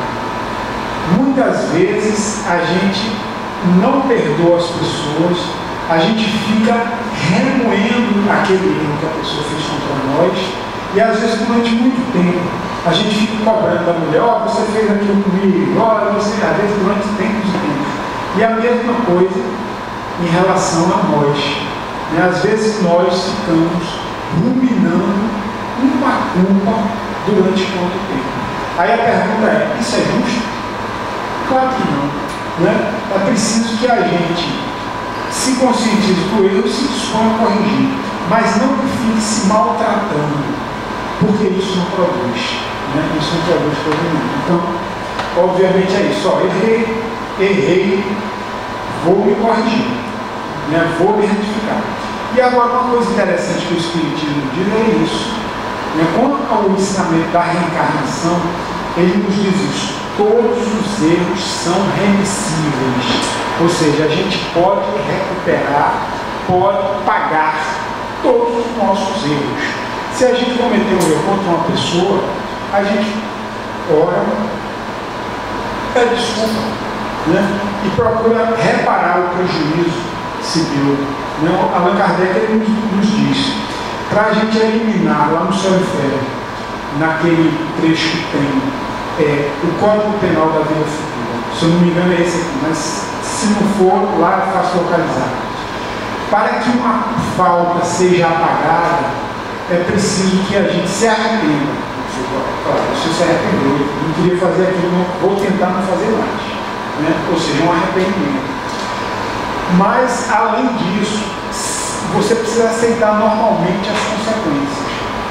Poxa, são consequências desagradáveis, mas é uma consequência lógica, natural, decorrente do meu erro. Então eu vou encarar com coragem isso aí, porque é fruto de uma justiça natural. E vou reparar os erros que eu cometi com outras pessoas. Então, feito isso, limpo a falta. Se for perguntar, por favor, aumente um pouquinho a voz para poder o microfone captar a pergunta. Aqui na fila vai sair muito bem.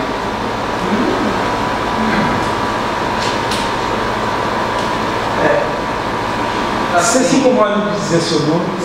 Sérgio. De tudo que foi colocado, eu entendo que o autoconhecimento é a base, o ponto de partida para a reforma moral. E eu participei de um trabalho que eu acho muito interessante e cabe muito bem aqui, na minha opinião. A gente sabe que o reflexo que representa a gente é um espelho. Você olha o espelho e vai se ver ali como a gente realmente é.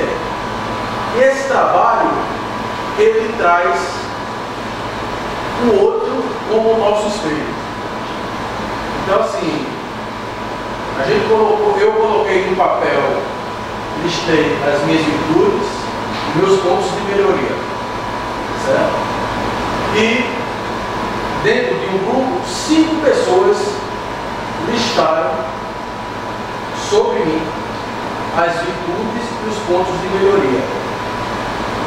Porque a gente precisa ver como fazer um comparativo, como a gente se vê, como as pessoas nos veem. Muitas vezes a gente ou é benevolente demais conosco, ou é vigoroso demais conosco. E como as pessoas nos veem, quando a gente faz um comparativo, a gente começa a ver alguns pontos que convergem e outros que não convergem. E aí cada um vai refletir. Não é, as pessoas nesse trabalho elas não se identificam, elas fazem preenchimento do papel sem se identificar e você recebe e faz seu comparativo. Então assim, isso para um autoconhecimento, para mim eu acho primordial. Para mim foi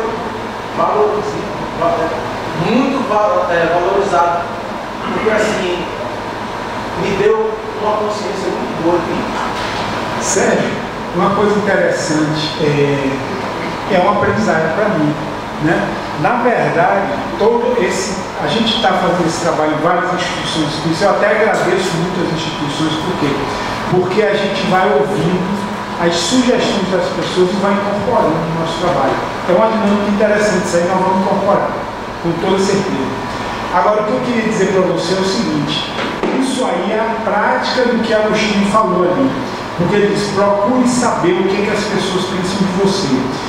Obviamente que no dia a dia, quando a gente reflete assim, será que eu estou fazendo bem ou mal, você procura prestar atenção o que espontaneamente as pessoas dizem sobre você, é muito útil. A gente pode até interpretar da questão do livro dos Espíritos, que o que Agostinho está falando é que você preste atenção ao que a pessoa espontaneamente fala sobre você, mas você pode pedir também a opinião da pessoa com relação a você. Essa semana retrasada, nós estávamos conversando com uma amiga nossa, que é psicóloga, ela, que não é espírita, mas ela colocou essa dinâmica. Ela disse: olha, pergunte às pessoas o que elas pensam sobre você, que lhe ajuda também a você enxergar.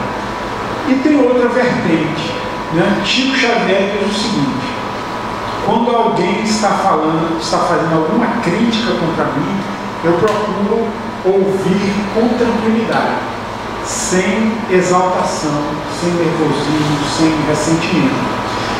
Se aquilo que a pessoa está dizendo a meu respeito é verdadeiro, se aquela crítica é pertinente, eu aproveito e procuro me aperfeiçoar naquele ponto, né? Mas muitas vezes as críticas são infundadas. Às vezes as pessoas dizem coisa para a gente que não tem nada a ver, né? Elas têm uma interpretação errada mesmo da gente. E aí você descarta.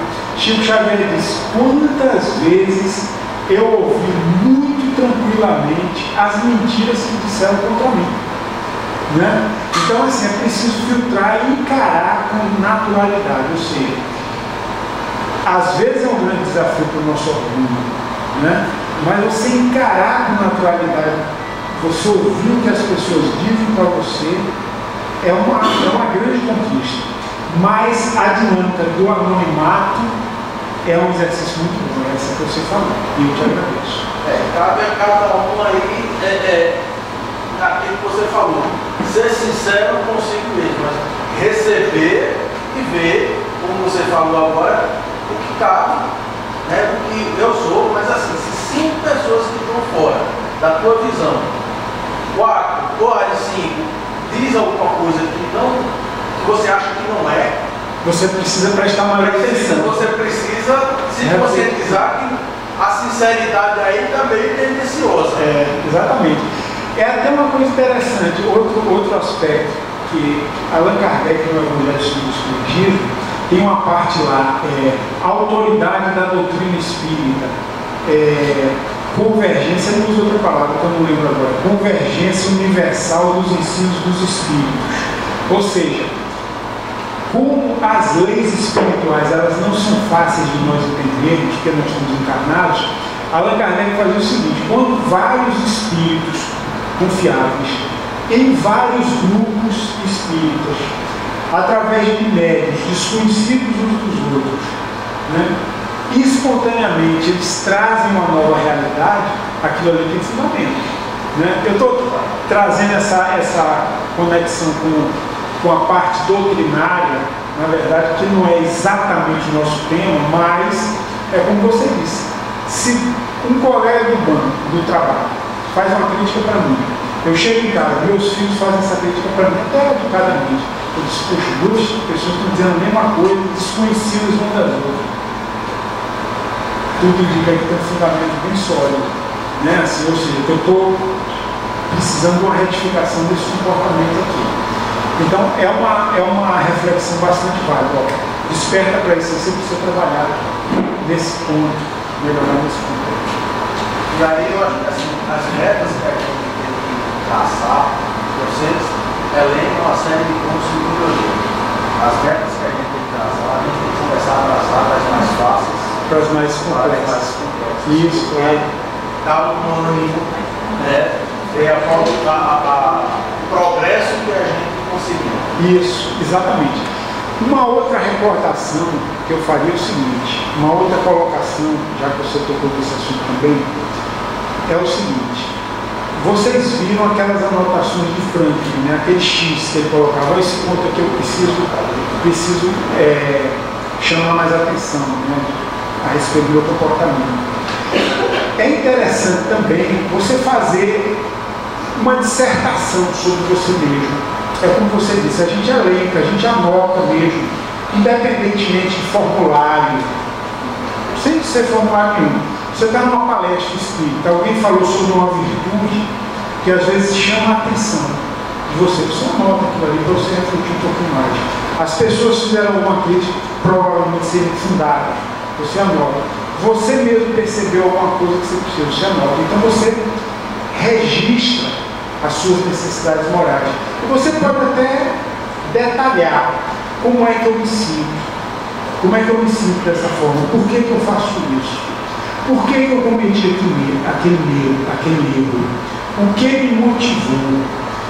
Aí você está, na verdade, você está entrando um pouquinho no seu erro. Quando você começa a indagar. O que foi que me motivou a fazer aquilo ali? Que, aliás, Agostinho também disse, né? Ele recomenda que a gente faça isso. Aí você começa a entrar em você. Ou seja, entrar um pouco no seu subconsciente e às vezes você identifica. Eu pratiquei uma palavra descortês por medo, né? Por medo no relacionamento, por medo de ele estar presente naquele meu relacionamento. Então, na verdade, a gente vai se descobrindo, vai se revelando diante dos nossos próprios olhos, com a ajuda dos bons espíritos, porque à medida que eles veem que a gente está se esforçando, eles vão enviando as instruções. A gente recebe instruções do nosso anjo de guarda, porque nós temos nosso anjo de guarda, e eles se comunicam com a gente por via intuitivo, por via de inspiração, e eles vão despertando, vão chamando a atenção a respeito daquilo, e a gente anota. Eu acho muito interessante a gente anotar também. Eu queria, enquanto vocês pensam em alguma coisa para colocar, eu queria só fazer uma exposiçãozinha sobre um tema para finalizar, tá certo? Não sei se vocês lembram que eu me propus a falar sobre padrão moral, autoconhecimento e autotransformação consciente, né? Então nós fizemos um ensaio. Uma vez reconhecidos nossos erros, como é que a gente faz para a gente superar? Como é que a gente faz para cultivar e fortalecer as virtudes? A gente falou da prece, pedir forças a Deus, a Jesus, a onde que guarda para superar as atrações do mal. A oração que a gente está falando, né?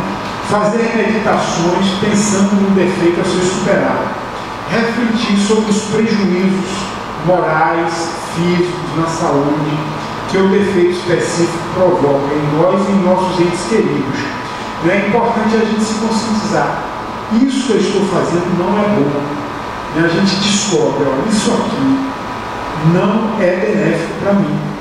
Os prejuízos são esses.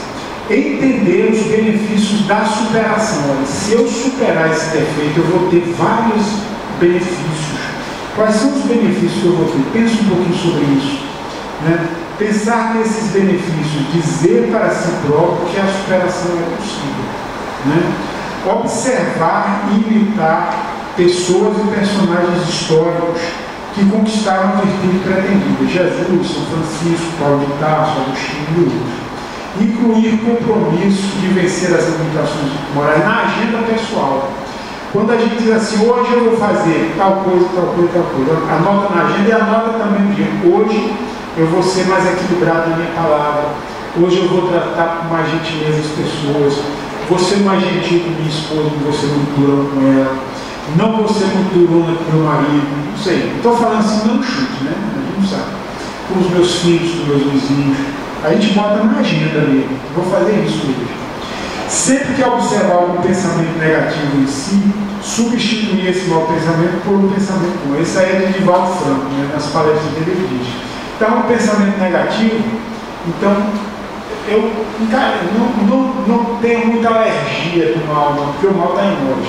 Encare com naturalidade. Estou errando, sem estresse, sem desespero, mas eu preciso fazer um processo para superar esse mal. Ou seja, eu preciso buscar outro caminho, né? Eu preciso direcionar para outra área o meu pensamento, o meu sentimento, etc.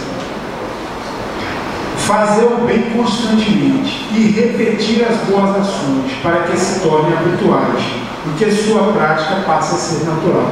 É um ensaio de autotransformação consciente, ou seja, pratique o bem, depois repita essa prática. Depois, quando tiver oportunidade, faça o bem novamente, para que esse bem ele vá se consolidando nos mecanismos do seu perispírito. À medida que a gente pratica o bem, a gente vai alterando para melhor as vibrações perispirituais, né? De tal maneira que ela vai apagando aquelas áreas desarmônicas, ele vai retificando, vai reformando aquelas áreas desarmônicas. Então, a prática do bem repetidamente, com amor, com carinho, com desprendimento, vai mudando a gente. Mas digam lá, pessoal, o que vocês acharam? Quais são as novas sugestões? Para mim, esse momento está sendo de um imenso aprendizagem com vocês. Rafael, eu queria só fazer Sheik, o seu nome já sei. Nós fazemos parte do trabalho aqui da instituição, que acho mais valorosa, é o trabalho da evangelização. E em alguns momentos nós nos deparamos com duas perguntas difíceis de responder. Porque nós temos assim vários lares na comunidade que se encontram em família, com problema de família. E as mães, muitas vezes, elas vivem momentos muito difíceis em casa, tanto com o esposo quanto com os filhos. E às vezes algumas chegam para mim e dizem assim: estou vivendo um momento muito difícil na minha vida, estou vivendo um conflito familiar, em que a vontade que eu tenho é de pegar meus filhos e ir embora de casa. Ou então a vontade que eu tenho é de pegar meu filho e botar para fora de casa, porque eu já não suporto mais. E eu gostaria de ouvir a sua opinião. Você acha que eu devo abandonar o lar com os filhos? Ou ficar no lar suportando toda aquela dor e toda aquela mágoa? Ou então você acha que eu devo colocar meu filho para fora de casa e vê-lo sofrer na rua? Ou você acha que eu devo deixá-lo dentro de casa e ver o sofrimento dele em casa e suportar aquele sofrimento? Isso é uma questão desafiadora, né? Se a gente for, eu acho que talvez vocês estão dizendo, você é muito livresco, as pessoas às vezes dizem, você vai tudo em 5 mil. Se a gente for, tem uma, e eu falando de Santo Agostinho, vocês vão acabar descobrindo que eu sou fã de Santo Agostinho, né? Tem uma mensagem de Santo Agostinho no Evangelho segundo o Espiritismo, ingratidão dos filhos e os laços de família. É uma mensagem longa, que tem assim umas 3 páginas por aí, mas depois não vai relida naquilo ali. Eu diria o seguinte: é um roteiro de educação das crianças e de nós mesmos do lar. Aquilo ali é preciosíssimo. E ele reconhece ali que as maiores dores que nós enfrentamos são a ingratidão dos nossos. Aqueles que têm coragem de enfrentar grandes desafios, às vezes eles não têm forças morais suficientes para enfrentar a ingratidão dos seus, né? Então, uma coisa interessante que é preciso a gente buscar é a gente refletir o seguinte: será que eu não estou sendo ingrato com os meus, né, em algum momento da minha vida? Será que eu não estou impondo essa carga de grande desafio em cima, às vezes, de um ente querido? Nessas auto-reflexões, eu já descobri, né?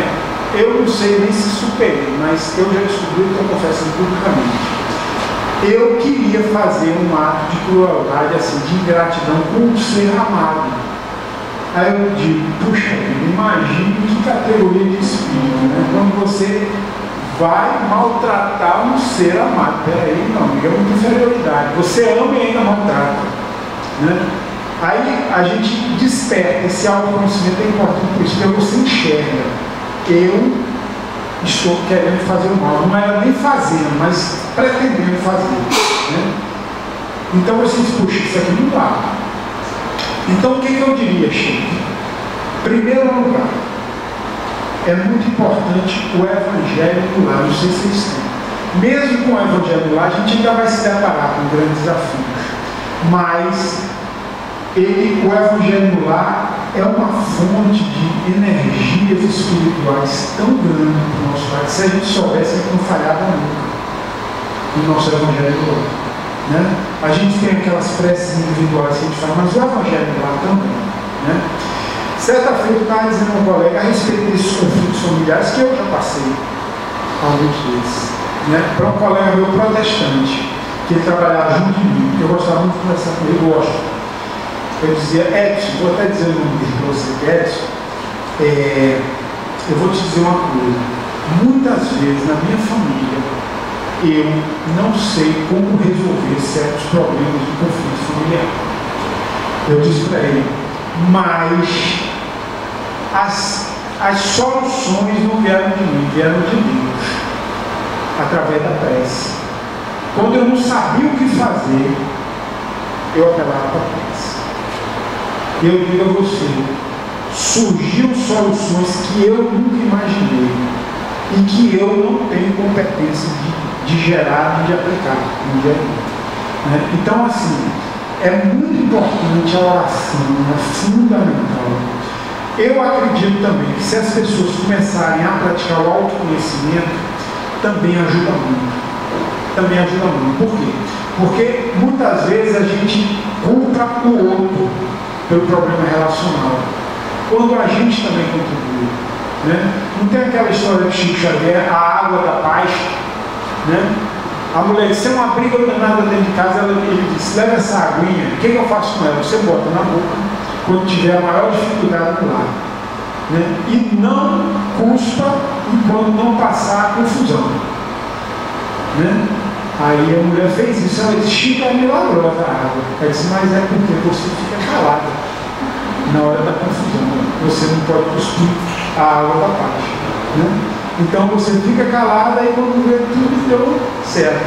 Porque conflito muitas vezes é responsabilidade de ambas as partes. Né? Então é isso que talvez você pegasse uma água fluidificada e dissesse para a mulher assim, leve para casa, essa é a água da paz. Quando tiver muita confusão, você bota na boca, fica orando a Jesus, não cuspa enquanto não passar a confusão. Então talvez ajude bastante. Obrigado. Valeu. Não é uma pergunta, na realidade, é uma afirmação que eu queria ver se você concorda ou não. As pessoas dizem muito que quando a gente vê o defeito do outro, é porque o defeito está dentro de nós. Você concorda com isso? Gisele, em primeiro lugar eu quero dizer o seguinte, como é que você pergunta para um aluno seu se eu concordo com uma coisa que não concordo?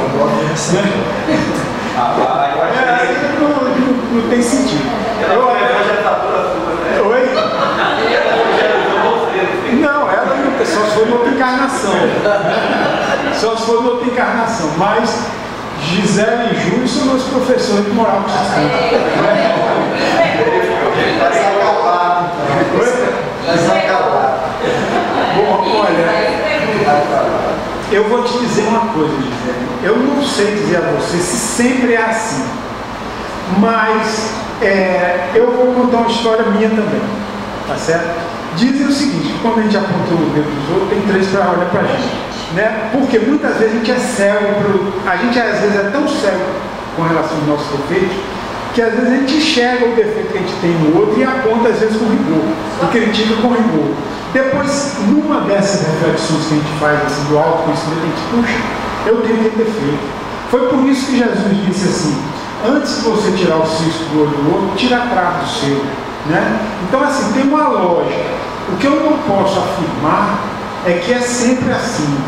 Porque se fosse sempre assim, Jesus não enxergaria aquilo que a gente precisa melhorar. Porque ele não tem defeito, mas a gente tem.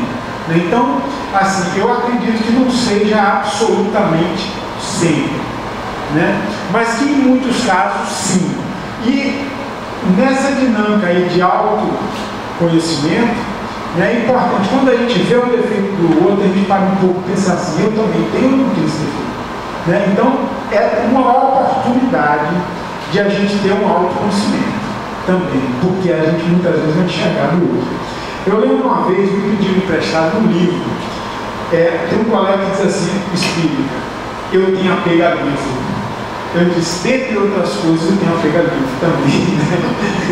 Dentre outras coisas. E tinha um livro que era de minha mãe, que ela deixou para a gente, era um livro que era a biografia do Mahatma Gandhi, que era de Louis Fischer. Então ali era um apego complicado, né? Primeiro que era um apego ao livro, um livro interessante, era de mamãe e tal, aí o apego era total. Aí a pessoa que me emprestava, eu emprestei. Né? Aí eu digo, cadê aquele livro? Nunca mais voltou. Né? Nunca mais voltou. Eu fui lá, pedi emprestado. Aí pedi de volta. Né? Que é bem complicado, é uma coisa complexa. Né? Aí a pessoa disse, não, eu entreguei. Eu digo, como entregou? Não recebi. Não entreguei a fulano de tal, outra pessoa lá de casa. Aí eu digo, não, mas era para você entregar na minha mão, não entreguei na tua mão. Eu disse, vixe Maria, eu estou ficando muito chato. Né? Aí eu fiquei pensando assim, meu Deus, eu fui mal educado com aquela pessoa, assim, meio exaltado, meio mal educado. Né? Aí eu digo assim, puxa, rapaz, vê só, eu fui chato e mal educado com o livro de Gandhi. Imagine se fosse de Hitler. Né? Aí o pior, eu fiz essa reflexão, o livro desapareceu, né? Depois Deus mandou outra versão dele, eu recebi outra versão dele no caso, mas aí eu fiquei pensando assim, puxa, eu não devia ter feito isso, mas depois eu comecei a observar que eu também cometi esse mesmo erro, mais na frente, né? Então, nós humanos, assim, nós temos uma quantidade tão grande de defeitos, desculpe vocês que são humanos também, né? Mas a humanidade ela tem um rol, né?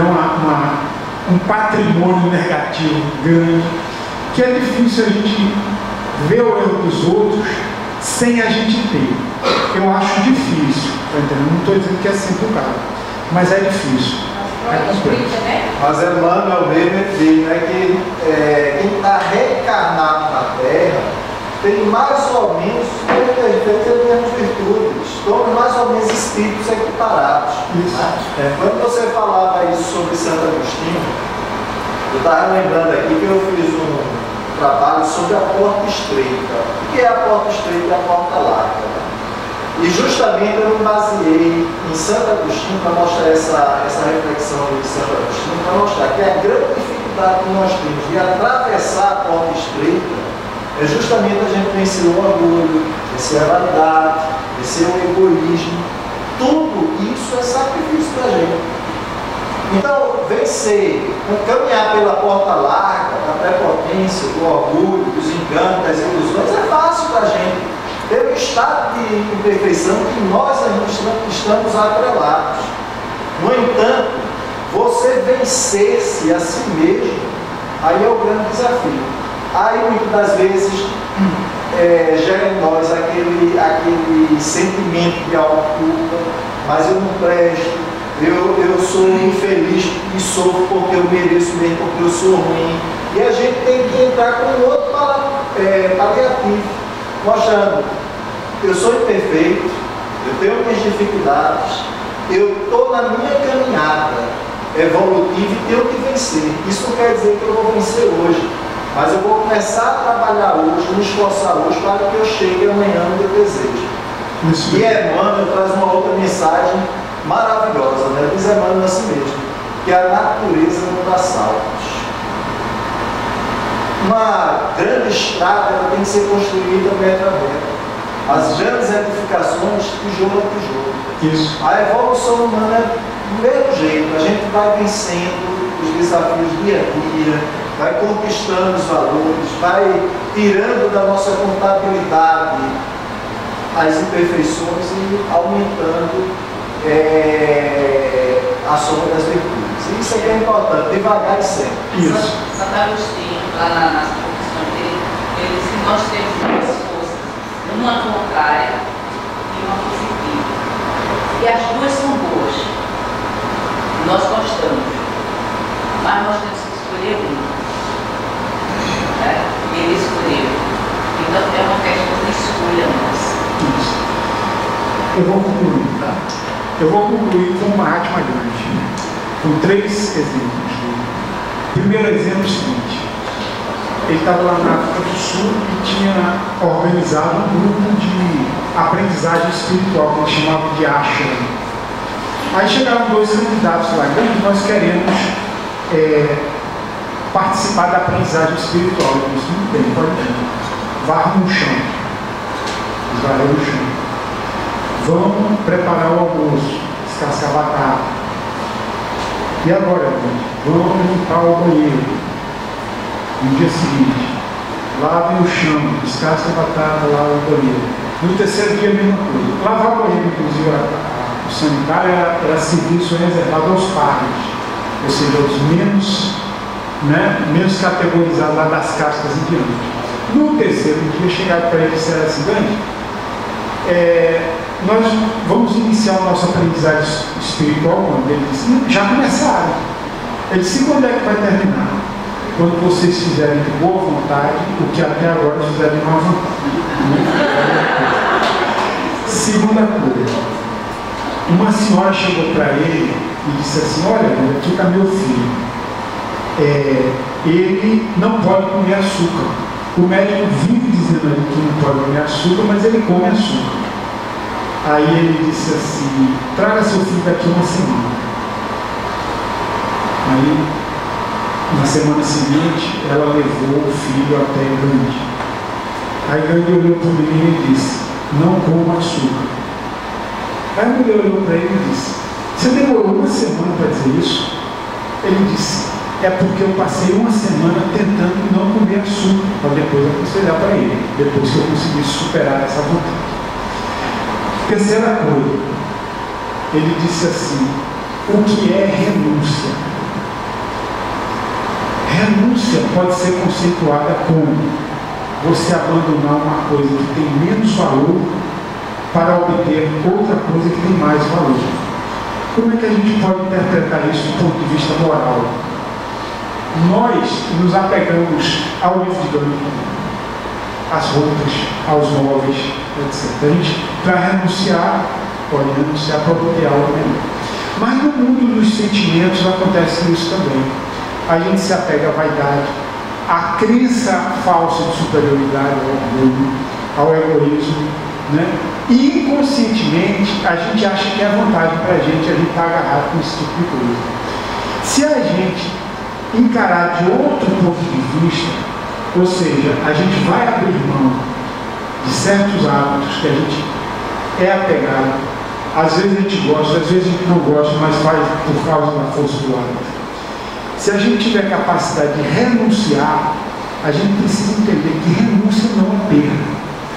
Renúncia é troca vantajosa para nós. Se a gente renunciar ao egoísmo, ao orgulho, ao personalismo, a gente vai conseguir algo bem melhor. É isso. Me perdoe, mas faz parte da minha função encerrar quando tudo está melhor. Uma lembrancinha para vocês. Mais das trabalhadoras do Cristo.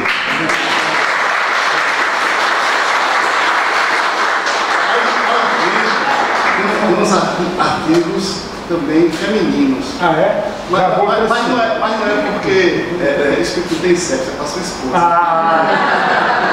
Muito obrigado, foi uma tarde muito aprendizado, bastante agradável. Mais uma vez, nós escolhemos estar aqui, escolhemos o melhor, a melhor parte. Então, eu pediria ao nosso vice-presidente para fazer a prece de encerramento do nosso encontro. Meus irmãos, quero dizer a vocês que um momento como esse não tem tesouro sobre a face da terra que possa comprar. Por isso, valorizemos momentos como esse através de uma prece. Deus, nosso Pai de amor, obrigado, Senhor, pela feliz oportunidade que nos é dada na tarde de hoje. Fazei com que, Senhor, estas palavras, estes pensamentos, estes sentimentos que tivemos a oportunidade de aqui sentir, possam, veste do amor, ser levados a todos aqueles que necessitam, Senhor.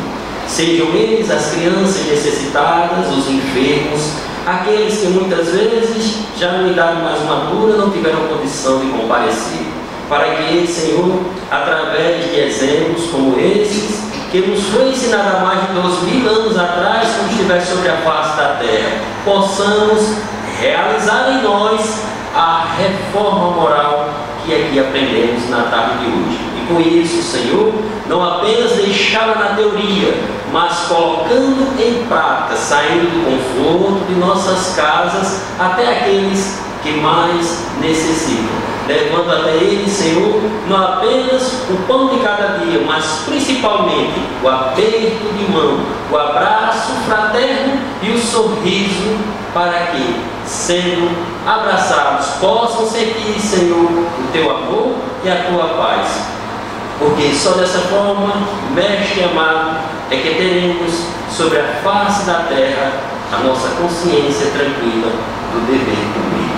Que o teu amor nos abençoe hoje e sempre. Assim seja. Bem, com essa prece encerramos mais um simpósio de 60 anos do IBV. Obrigado a todos e tenham um feliz retorno aos seus lares. A equipe da armação fica, tá?